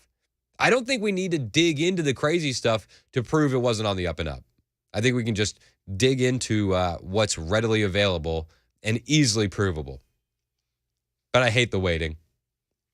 Wait till Monday. Like, I will vote for Trump. I will. And I don't think anybody's surprised about that. But just the waiting, come on. If you have it, show it. Until then, I don't know. Like, it's just a big nothing. It really is. And this is coming from a guy who voted for him twice, will vote for him a third time. I mean, hell, I'd be happy to vote for him a fourth time if it came down to it. I like the guy. I do. I always have. But, I hate the waiting. And I hate the games. It is 10:51 on Super Talk 99.7 WTN.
Hunter Biden emails, abortion pill legal battle update, Trump press conference in doubt, time running out if you want part of a major social media class action lawsuit. These stories and more at 11 on Super Talk 99.7 WTN. Oh, there's Ken Weaver. He's going to ruin my whole last break. He's going to have news on the Trump press conference. I'm bummed. He did this to me the other day. I said, Biden's not going to Hawaii. And then, Ken Weaver comes in on the news and says, the president and the first lady are about to go to Hawaii. Well, they were listening. Damn it. That's what happened. They were listening and had to change direction, if you will. Listen. Yeah, Jill woke her husband up and said, hey, Joe, they're talking about us. Democrats fear the Chris Hand show. And he said, I'm sleeping, Jack. So wake me up when it's time to go to the beach. That's the only way they could talk him into it. They said, no, it's a beach trip. Yeah, there's beach. It's a beach trip. Beach. Are they going to get them frozen drinks? Yeah, of course, hon. Of course. All right, so why did Georgia wait 3 years to charge him? Because it's politically motivated. That was from 6024. It's politically motivated. All of this is politically motivated. Even the fact that Trump may not do this press conference, politically motivated. It's all optics. All the time, 24/7. Are you shocked? I'm not. The optics on our current president, terrible, terrible optics. He had a speech yesterday. He said much of the same thing again. Still attending the Kamala Harris School of Speechwriting, it seems. We'll have audio from that speech next. Right now, the news, it's Super Talk 99.7 WTN.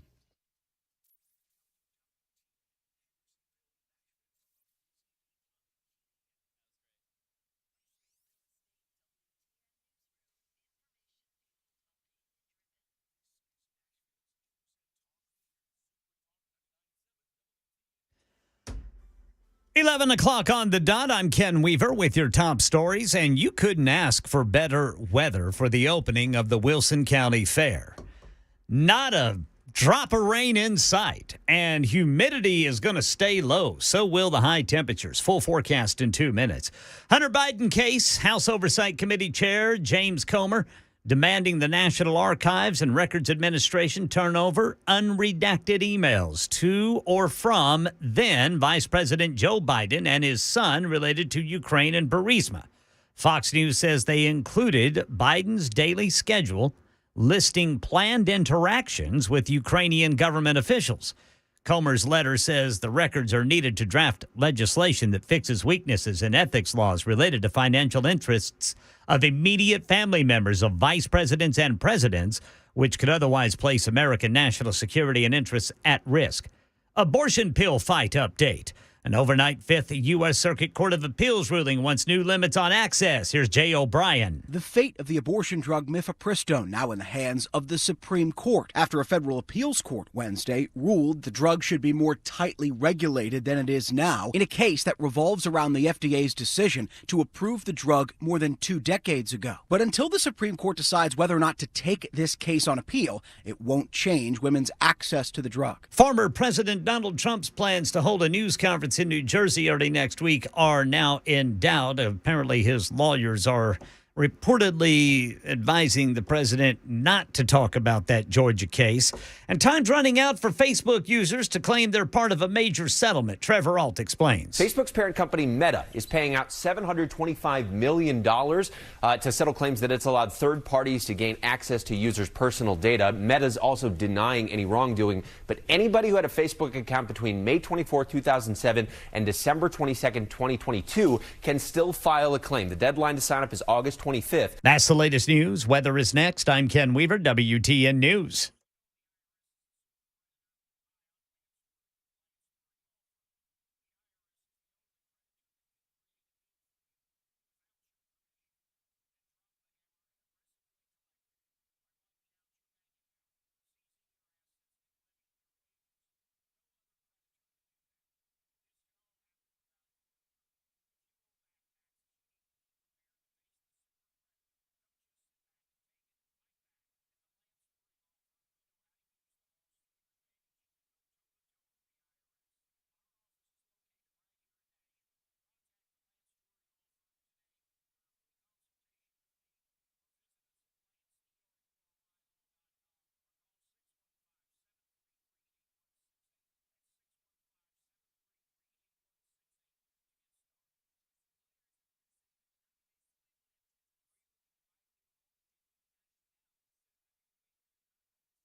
Super Talk 99.7 WTN.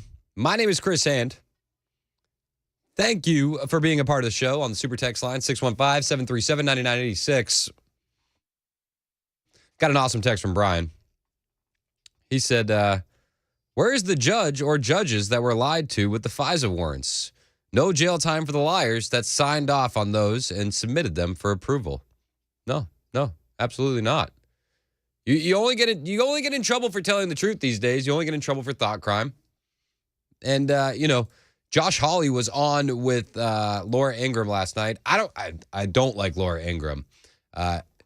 If you ever meet me off air, I have stories that I have heard from people firsthand about Laura Ingraham. Wow. I'm not going to tell them on the air. Fair enough. But there are stories that would shock you about Laura Ingraham. Wow. So if you ever meet me in person, ask me. I'll tell you in person. I don't want to get sued by Laura Ingraham. But there are stories about her. So I don't really like Laura Ingraham. I love Josh Hawley. I think that he could be a sleeper for 2028. But in response to your text, Brian, at 7041, why is there no jail time for these people? It's because they're on the right side of the team. Because what this comes down to is it's about power. It's about power and it's about control. And Josh Hawley said just that. Well, what this tells me is that this is the latest effort to keep the ruling party in power, Laura. That's what this is about. This is indictment like what, number 200? I mean, who knows? There may be more indictments to come. And what's clear about this is an effort by the ruling party, the Democrat Party, across states and the federal government to make sure that anybody who criticizes them gets indicted. And it's not just Trump, although they're focused on Trump. It's also Catholics who have had their parishes infiltrated. Yep. It's also pro-life demonstrators who've had SWAT teams sent to their doors.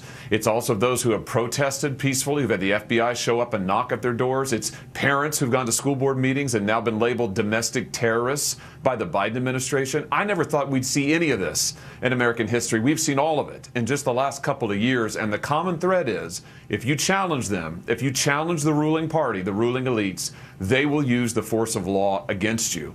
And yeah, this is crossing the Rubicon, Laura. We've got to beat this back. We've got to defeat this attempt to rig an election in real time, because that's what they're trying to do. They're trying to make sure there's only one outcome to the election in 2024, and it's the Democrat winning. Exactly. It's all about power. It's all about control. That's what this boils down to. He goes on, and this is about sending a message. Thought crime is not allowed. They want you terrified to even think the wrong thing. It's like that Joker line in the Batman movie. It's not about the money.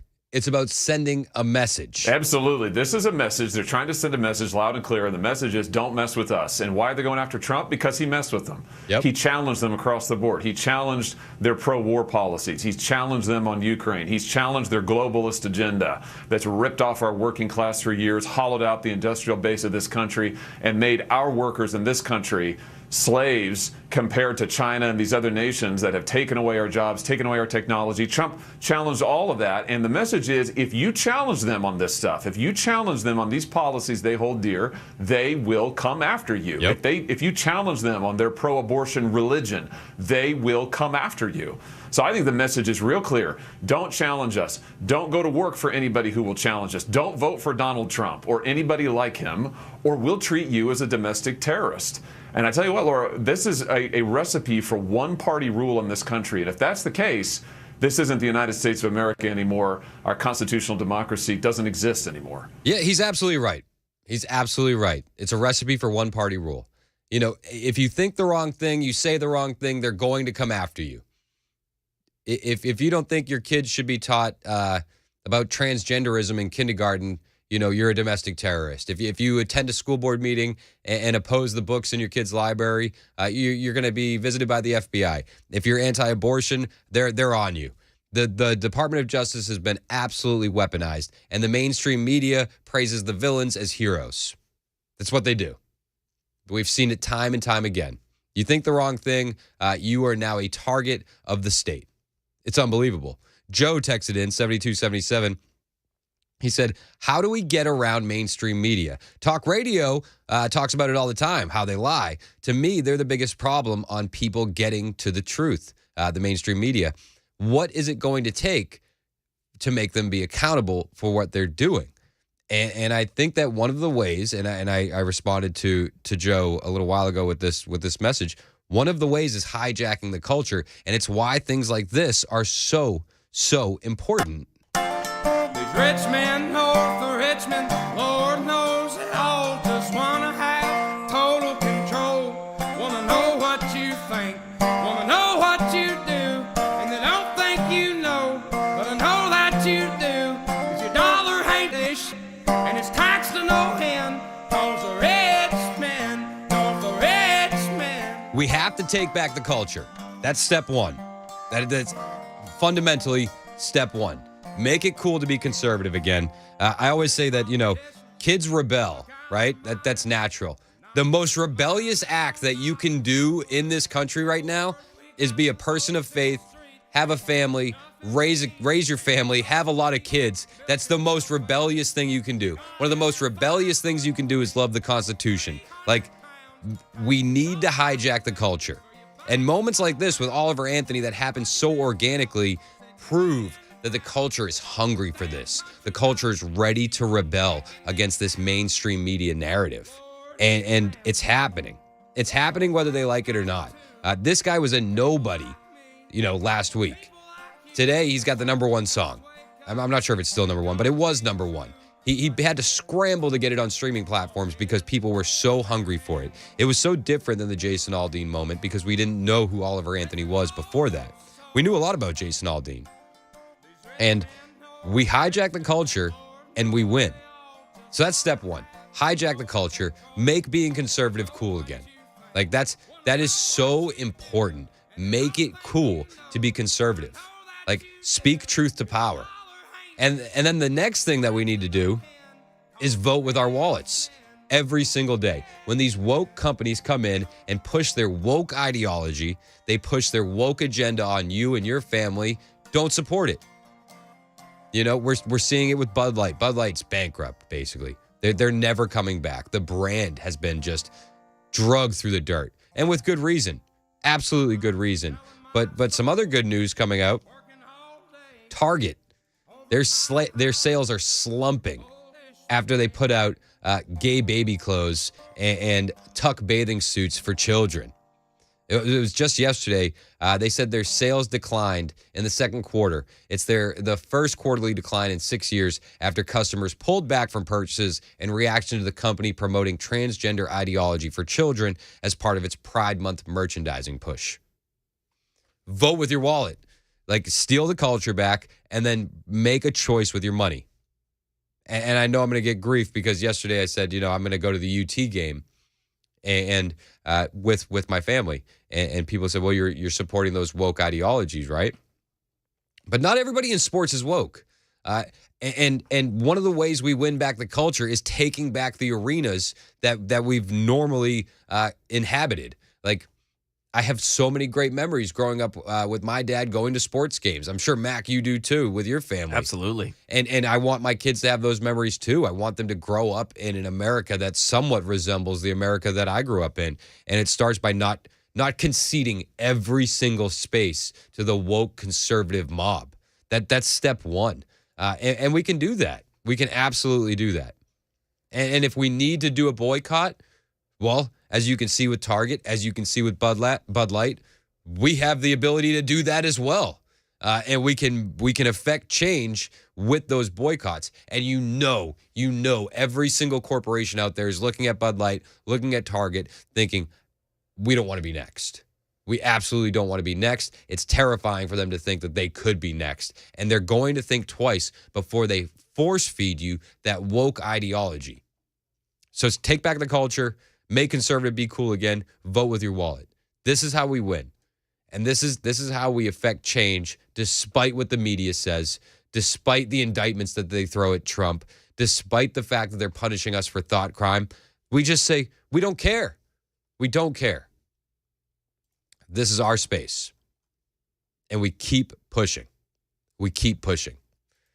And again, not everybody in sports is woke. Ennis Cantor, Ennis Freedom, Cantor, He's pushing back. You know, he's not getting an NBA contract right now, and I don't think it's because he's bad. I think it's because he pushes back against the woke ideology.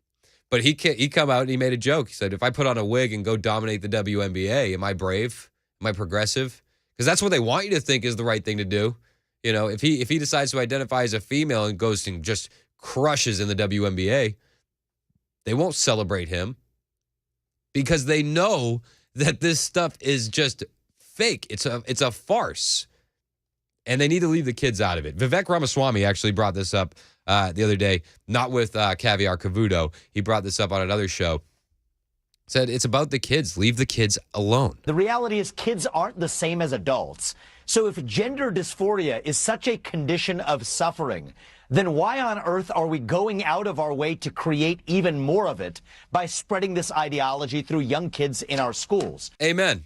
Amen. If everyone who's transgender says, you know, this is so hard, this is so tough to deal with this, and they do. They whine and they complain and they post the videos and it's the tear jerkers on TikTok and they say, you know, it's so hard. It's so hard to be transgender. But yet we promote it at every corner for every child to say, dude, you do this and you're brave and you're a good person. Why are we promoting it if it's so hard? The transgender stuff with the kids drives me up a wall. The woke ideology being forced on kids drives me up a wall. And it's at every single facet of growing up in kids' lives right now. It's on all the TV. There's a Transformers cartoon where the Transformers robot is a they, them. In the Muppet Babies cartoon, they have this new Cinderella episode, and Gonzo ends up being Cinderella. And he's nervous that his friends aren't going to accept him if they see him wearing a dress. That's why he ran away. It's this constant woke push. I'm tired of it. And TikTok is the absolute worst. If you have a girl, get her off of TikTok, especially a teenage girl, because the algorithm is promoting this transgender ideology. And as they swipe through videos, they'll see ads for chest binders. Chest binders. Do you know what a chest binder is? It's like a tank top piece that basically it's a compression shirt, so that way it doesn't look like you have breasts. Wow. And that's an ad that they promote on TikTok. And what happens when you do that kind of stuff? What happens? Well, you end up joining the military and making the military pay for your they call it a top surgery. They make the military pay to have your breast removed. The military wonders why nobody's supporting the military anymore. It's because the woke ideology's gotten infused into it. There's this video from Libs of TikTok of a trans man. So it's a woman transitioning into a man who's doing just that, has the military paying for her top surgery. This is where your tax money is going. This is where my tax money is going. It's to promote woke ideology. Listen to this. I just had my pre-op consultation for top surgery. Hi, I'm a trans man in the United States military, and I am documenting my journey, basically being the channel that I didn't have going through all this. I had to fly out to Ohio. For those of you who don't know, I live in New Jersey. Long story short, if I get top surgery through the military, it's free. Long story short, if I get top surgery through the military, it's free. Talk about defensive readiness, right? Oh, we're much stronger as a military when we're paying for top surgery. And then people are shocked why they don't want their kids joining the military. 9800 just texted in with a great text. I love it. The problem is that we're looking for political solutions to a spiritual problem. Until we turn to God, nothing is ever going to be fixed. Nailed it. Absolutely nailed it. This is spiritual warfare. 2919 says you can't have it both ways. You can't say vote with your money, but then spend your money on something that supports woke and justify it by saying you're taking it back. How are you taking it back? Well, I'm taking it back by creating good memories with my kids and creating strong, independent children who are independent thinkers and have good memories with a good family. That's how I'm taking it back. At least that's how I view it. And I turned away from sports for a while. But I am going to the UT-UVA game at Nissan, and I'm taking it back because kids need good memories with their family. Well, and Chris, I mean, correct me if I'm wrong. You were talking a lot about protecting your children and your family from woke organizations as a whole. But I mean, the University of Virginia as a whole, University of Tennessee as a whole, like you mentioned, it's a bunch of not woke people that are part of that university, both students and faculty. Yep. And again, like, don't let them steal your joy. They want you miserable. They want you depressed. You're easier to control that way. They want you broke, lazy, and disenfranchised. Don't let them do that to you. And I'm not going to let them do that to my kids. So that's how I justify it by saying I'm taking it back. I want to create strong children with great memories with their mom and dad. And one of those memories are going to be great memories that I had with my mom and dad. Period.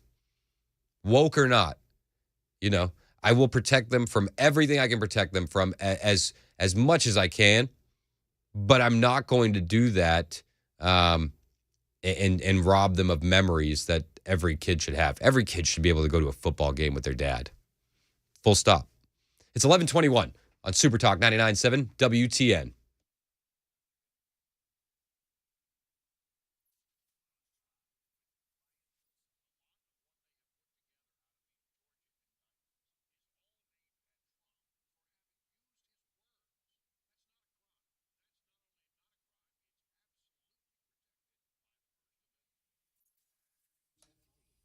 Hey, it's Chris Hand for the Dr. Gill Center. Like you, I'm sure like you, I know a lot of people that have dealt with opioid addiction. I've had family deal with it. I've had friends deal with it. I've had, family and friends lose their lives to it. It's sad. It's crazy. It's scary. And that's why I'm such a big supporter of the Dr. Gill Center.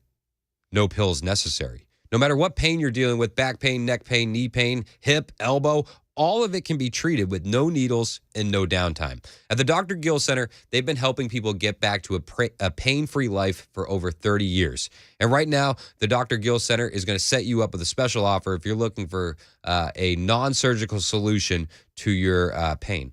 So right now, $49 will get you all of your new patient stuff, initial examination, x-ray, and a complete review of findings. So less than $50 to find out what's causing your pain and how to fix it. Give the Dr. Gill Center in Franklin a call now and begin your journey to becoming pain-free. You deserve it. You deserve to be pain-free. You owe it to yourself. So call the Dr. Gill Center, 615-882-4838. That's 615-882-4838. Tell them Chris Hand told you to call. Don't take a pill. Call Dr. Gill.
Mortgage rates hit a 2-decade high. New abortion ruling, Apple class action lawsuit, new jobs report.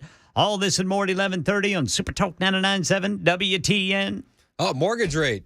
That's Bidenomics there, Brother Chris. Brand new high. That means it's working. Yes, sir.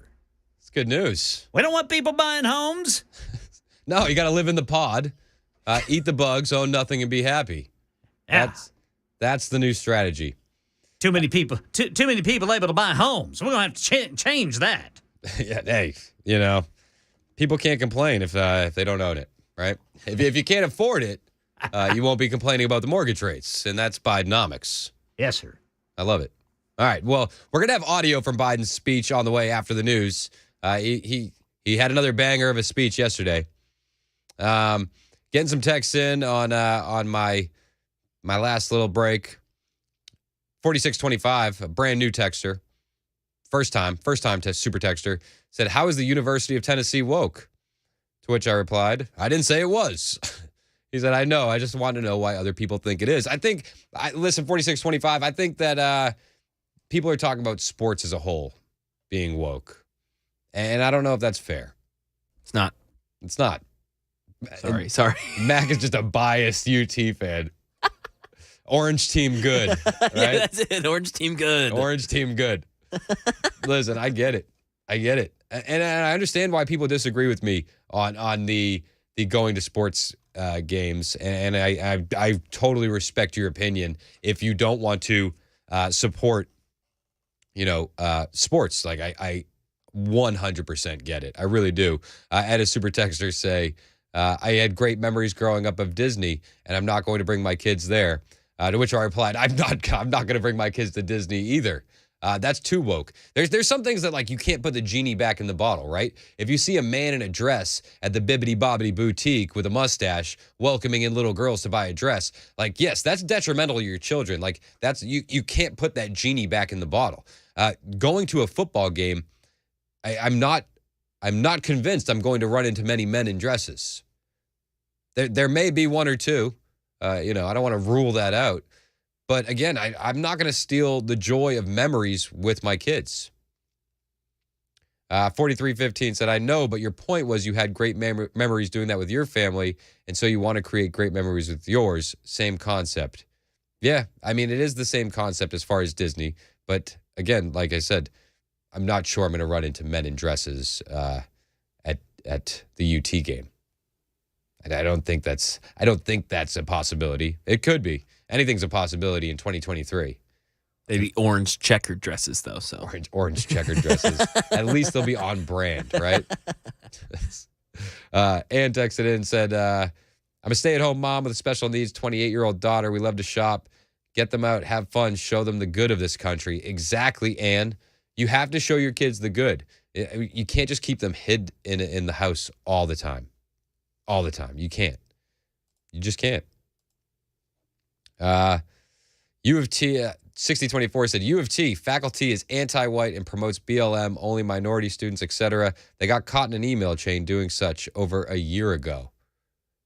What do you think, Mac? Are they super woke? I turned out fine. Debatable. Debatable. I mean, if you put together 50, 60,000 people, yeah, there's going to be a couple bad eggs. That's going to happen. Any university, anywhere. 1376, Tommy texted in. He said, "The wokeism is more of an issue in professional versus college, in my opinion." Yeah, I mean, they definitely have a bigger platform, the athletes do, to go more woke. And with the woke platform comes all the endorsement opportunities. If the left loves you, you end up making a lot more money. At least it seems that way. It is 11:29 on Super Talk 99.7 WTN. My name is Chris Hand. Ken Weaver's got your headlines on Super Talk.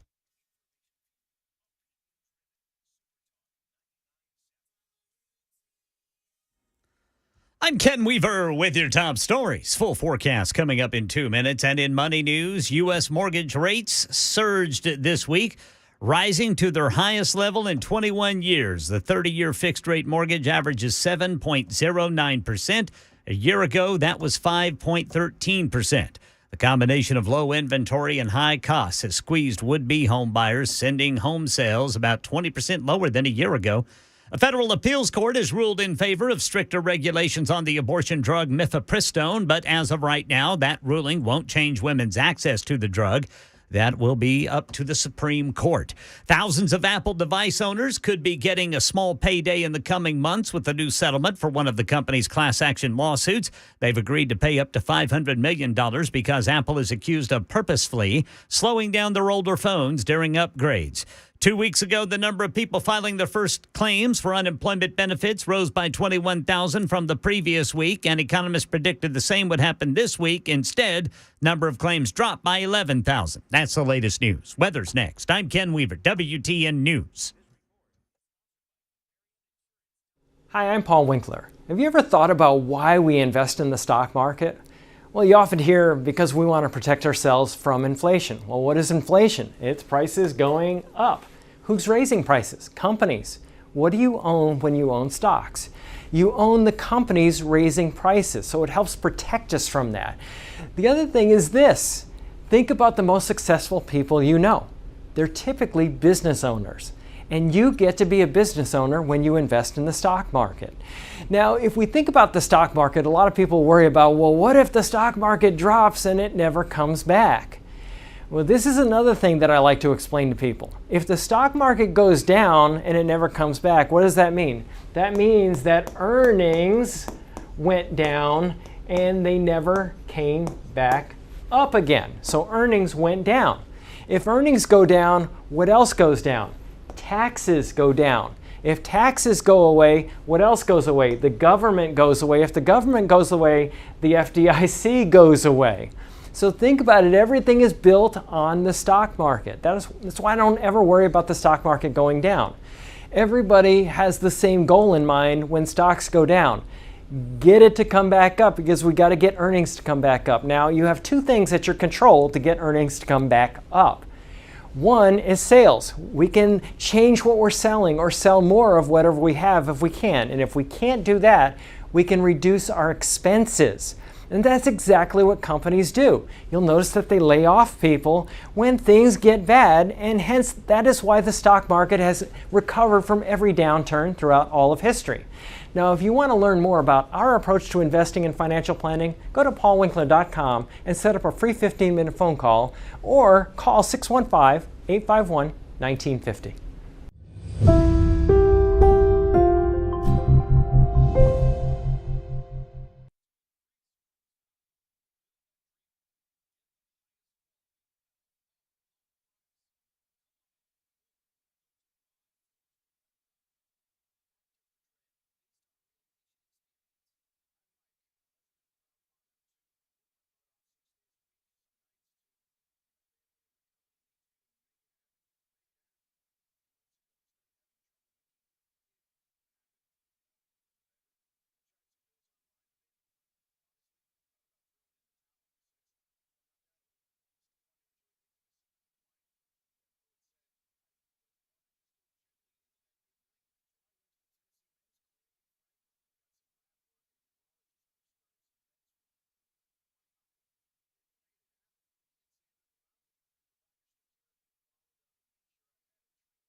Super Talk 99.7 WTN. It's Chris Hand. Man, the Super Texters are so split on whether or not college sports are woke or not woke, on whether or not you're supporting woke ideology by bringing your kids to a college football game, or you're not supporting woke ideology. There's so many. There's so many texts that are coming in. Somebody said, I think it was Bob. Oh, Brian. Brian texted, he said, people who say college sports are woke forget what stadium started chanting F Joe Biden. They all started in college football stadiums. I mentioned that to Mac off the air. He said, I don't want to bring my kids somewhere where they're chanting F Joe Biden either. Yeah. To be perfectly honest. But, listen, you got to make memories with your kids. That's my point on that. That's all I got to say. They also sent Mac a picture of Richard Simmons in a tutu? Yeah. A Tennessee tutu. So here you go, Mac. Go Vols. All right, it's Super Talk 99.7 WTN. My name is Chris Hand. Joe Biden was out there yesterday doing and saying Joe Biden things. I want to say one thing to your children. I know some really great ice cream places around here. And Daddy owes you. Okay? So talk to me afterwards. What? What? Why? Is he trying to say, like, their dad owes them, or is he referring him to himself as daddy? And Daddy owes you. Okay? So talk to me afterwards. How does he know all of their fathers? I don't know. Ugh. I don't know. I listen. I will point out he probably does know all of the good ice cream places. I know some really great ice cream places around here. That's probably true. And Daddy owes you. Okay? So talk to me afterwards. I wouldn't let my kids talk to him at all. I wouldn't. That's the kind of stuff I want to protect my kids from. Creepy old man says, Daddy owes you. I know some good ice cream places. Talk to me. I'd be like, no, don't talk to that man. No, go away. Go far away. Don't talk to that man at all. There's so many questions about that line. Daddy owes you, so talk to me afterwards. And then Mac, listen, you know what he did yesterday? He did the exact same thing again. What? He said the line. He said the same line that he always says. The Financial Times and the Wall Street Journal initially called my plan Bidenomics. I'm not sure they meant it in a totally complimentary way at the time. But guess what? It's working. Why do they keep saying the exact same thing? He just said this. Like a day ago. Literally. And it goes viral on Twitter. Everybody sees that you say it, and then you say it again? The exact same way. 2 days in a row. He must have said this. He's probably said this like 30 times now. The Financial Times and the Wall Street Journal initially called my plan Bidenomics. I think he even has the same lip smack written into the speech right there. Initially called my plan Bidenomics. I'm not sure they meant it in a totally complimentary way at the time. But guess what? It's working. And the whisper, man. It's not working. It's not. Ken Weaver just told us in the news, mortgage rates, all-time high. If you don't own a house yet, it is going to be so hard to buy a house. When we almost moved to Arizona for the Turning Point gig, I was looking at house prices. If I sold my house in Murfreesboro and like dollar for dollar bought the same exact house, it would have been like a $30,000 swing a year because of interest rates. Jeez. Yeah. Crazy. Dude, I don't understand how it's affordable. It's unaffordable. It's becoming completely unaffordable to buy a house. But then he goes back to the well, says the same things he's been saying. At the same time, wages are growing faster than inflation. It's like he read the exact same speech 2 days in a row and doesn't know that he's going to be on the internet and people are going to know that you're doing the exact same thing. I could honestly play the speech from yesterday and tell you it was new, and it would be the exact same speech. And wages are not wages are down, real wages, down 3% since Biden took office. How this man can try and sell it that the economy's doing better and things are better now because of Bidenomics is crazy. Even crazier how liberals and Democrats can believe it. But listen, guys, he's helping your family save money, okay? Don't forget that. He's helping your family save money. And then, but he also said another weird thing. He said, I'll just play it for you. He's just saying weird stuff up here. I'm going to be a good boy. I'm going to keep the Irish in me down a little bit. Okay. I'm going to be a good boy. Thanks, Joe. Be a good boy. Buy all the kids ice cream and talk to them after the speech. Okay. Awesome. But hey, listen, with all the weird stuff, he's helping your family save money. This law is helping families save thousands of dollars in energy bills every year through the tax credit and rebates to buy new and efficient electric appliances, weatherize their homes, install heat pumps, rooftop solar. As a consequence of this, it's estimated that the consumer is going to save at least $27 billion in electric bills between now and 2030. You hear that? We're going to save $27 billion between now and 2030. He's just making stuff up. He's just pulling at straws. I'm surprised he didn't bring up the painting your roof white again. So let's tout your successes, Joe. He doesn't bring up painting your roof white anymore. He doesn't bring up the fact that he's cured cancer. Yeah, he's forgotten completely that he cured cancer. If they really focused on the successes, I feel like his poll numbers would be doing better. And with the way they recycle speeches, I'm surprised that hasn't stayed in. It's unbelievable. Just more lies from the Biden administration. More and more lies. We actually cut the federal deficit by $1.7 trillion. Hear me? The first 2 years. Yep. That's just not true. It's not true. He let $2 trillion in COVID spending expire, and then he added $300 billion to the deficit. So it's just not true. We actually cut the federal deficit by $1.7 trillion. Hear me?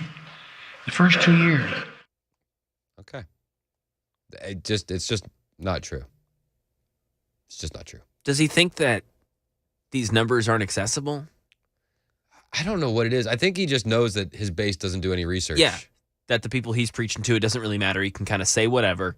And that's probably what this boils down to. Say the exact same thing over and over and over again. Just drill these talking points into the NPC crowd. Yep. So that way they just repeat it ad nauseum. Like, what do you mean Biden's not doing good? He cut the deficit by $1.7 trillion. It's just easy to remember because he just says it all the time because they don't do any research themselves and they won't. Well, and you can't have him saying new things. No, that would can't teach old dog new tricks. No, it'd be confusing to him and the audience. I don't know who would be more confusing too. Probably for Joe. But he just keeps repeating the same things. He's, again, he goes back to the I haven't raised taxes. I made a commitment, and some thought it was too much of a commitment, it was too high, that no one making less than $400,000 a year will pay a single penny more in federal taxes. It's a commitment I've kept so far, and as long as I'm president, I will keep it. Oh, yeah. Okay. It's a big commitment. This next one, I want the super texters help. Listen to what he says. Name me a single objective we've ever set out to accomplish that we've failed on. Name me one in all of our history. Not one. I'm sure we could come up with at least one. 615-737-9986. 615-737-9986. Can you come up with one objective that Biden has failed at? Name me a single objective we've ever set out to accomplish that we've failed on. Name me one. And why does he get so angry? Yeah, he looks like the Fuhrer in those old black and white speeches, just like, name me one, just going full Hitler on everybody. It's the big boy voice. He puts on. Name me a single objective we've ever set out to accomplish that we've failed on. Name me one in all of our history. Not one. Oh, my gosh. They're coming in quick. Calm down, buddy. 6571, unifying the nation. 1268, Afghanistan withdrawal. Renee says the border. 3143 said going to the moon.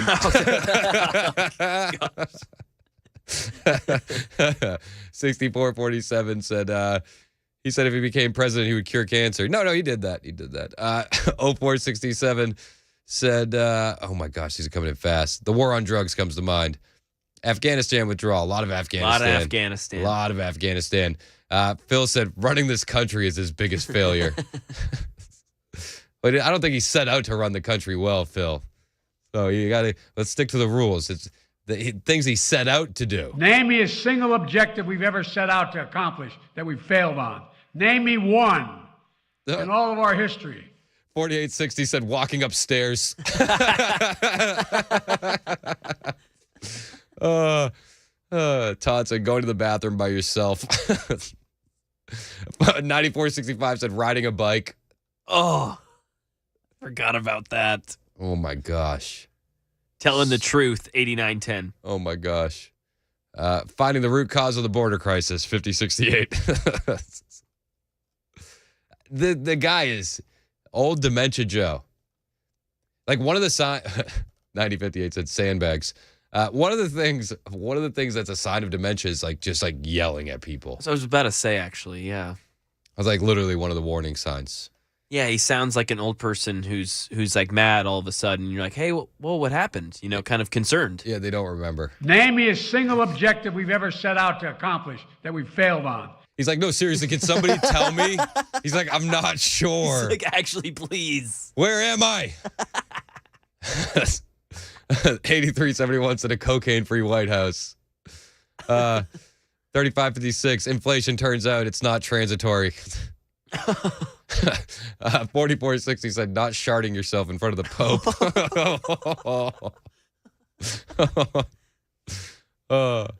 Jay said raising children with good moral character. Yep. Oh my gosh. 5052, farting in front of the Queen.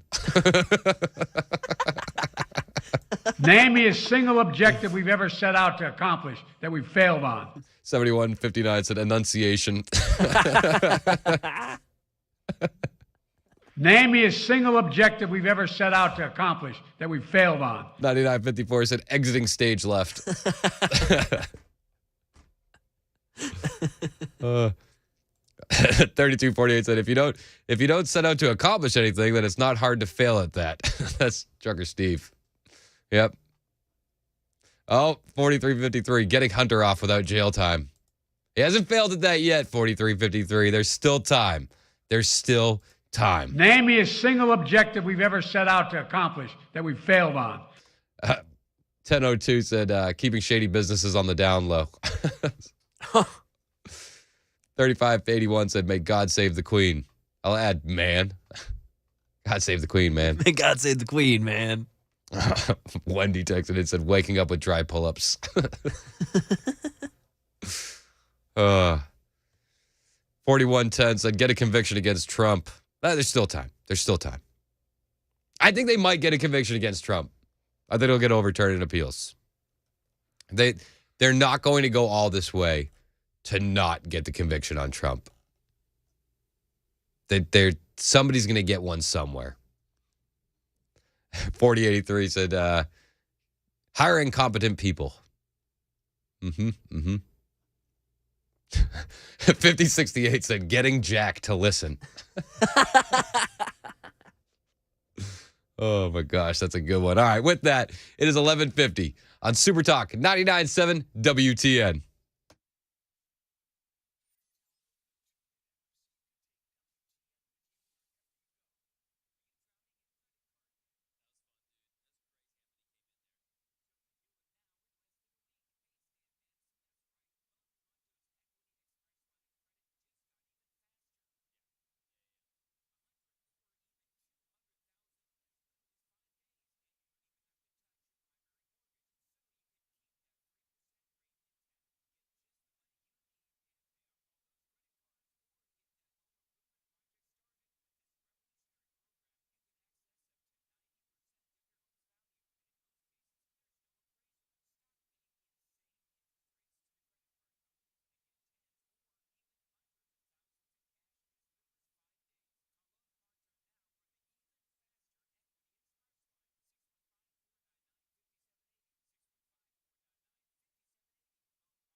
Super Talk 99.7 WTN.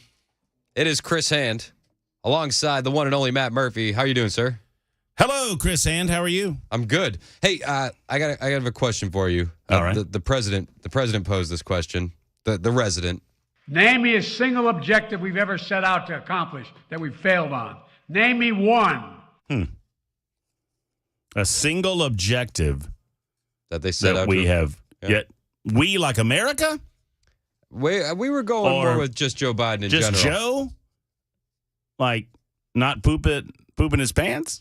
A couple people actually mentioned sharding in front of the Pope. That's one of them.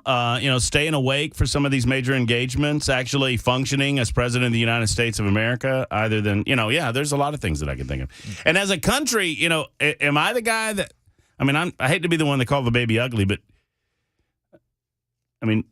Vietnam? Yeah. I'm just. The war on drugs? Well, the war on poverty. Yeah. Anytime we've been declaring a war on lately, us who are screwed. Yeah, if it's not a country, we're not really setting ourselves up for success. Jason texted in. He said one of the objectives he failed on was knowing when Jackie died. Jackie, are you here? Where's Jackie? Oh, God. So it still gives me the heebie-jeebies. Where's Jackie? Jackie, stand up, Jackie. Remember when he told the disabled guy to stand up? Yeah. Stand up and take him. Oh, God, what am I talking about? Yeah, Joe. Poor Joe. He has dementia. That's one of the signs of dementia, just yelling. We were doing this little thought experiment the other day on the show about, does he still know he's lying? Like the Amtrak story, he's been telling that story for 20 years or however long. Does he still know he's lying, or has he forgotten and he's repeated it so much? And I think the general consensus is he's repeated these things so much and he's become so dementia-addled that he doesn't even know anymore. He just opens his mouth and it spews out. I have a theory. This is just a theory. Mm-hmm. It's a working theory. Mm-hmm. He's so evil and so manipulative. He gets off stage and says, I flubbed that line on purpose. And then he goes back to all of his evil, seedy business dealings. He's actually very smart. He's like Emperor Palpatine. Yeah. He wants to be Dementia Joe front-facing, so that way he can claim. Man, that would be playing the long game. That would be pretty good. That's the long game. If anybody that knows Star Wars, that's Emperor Palpatine. Oh, I'm just a feeble old senator. I don't know what I'm doing. And he'll strike you down when it's time. Yeah, I like that. I like the theory. Joe really knows exactly what's going on. Joe's running the show. Joe was in charge of the Obama administration. Joe is the brains. Joe's the brains behind the entire leftist liberal cabal. Yep. You're fools if you think he's got dementia. I like that. I can't believe anybody would think he has dementia. It's so obvious he doesn't. Like, nobody would act like that on stage. No, not on purpose. His wife wouldn't let him do that. Unless you're duping us. He's got to be. It's got to be the big con. All right, it's Super Talk 99.7 WTN. Murphy's up next.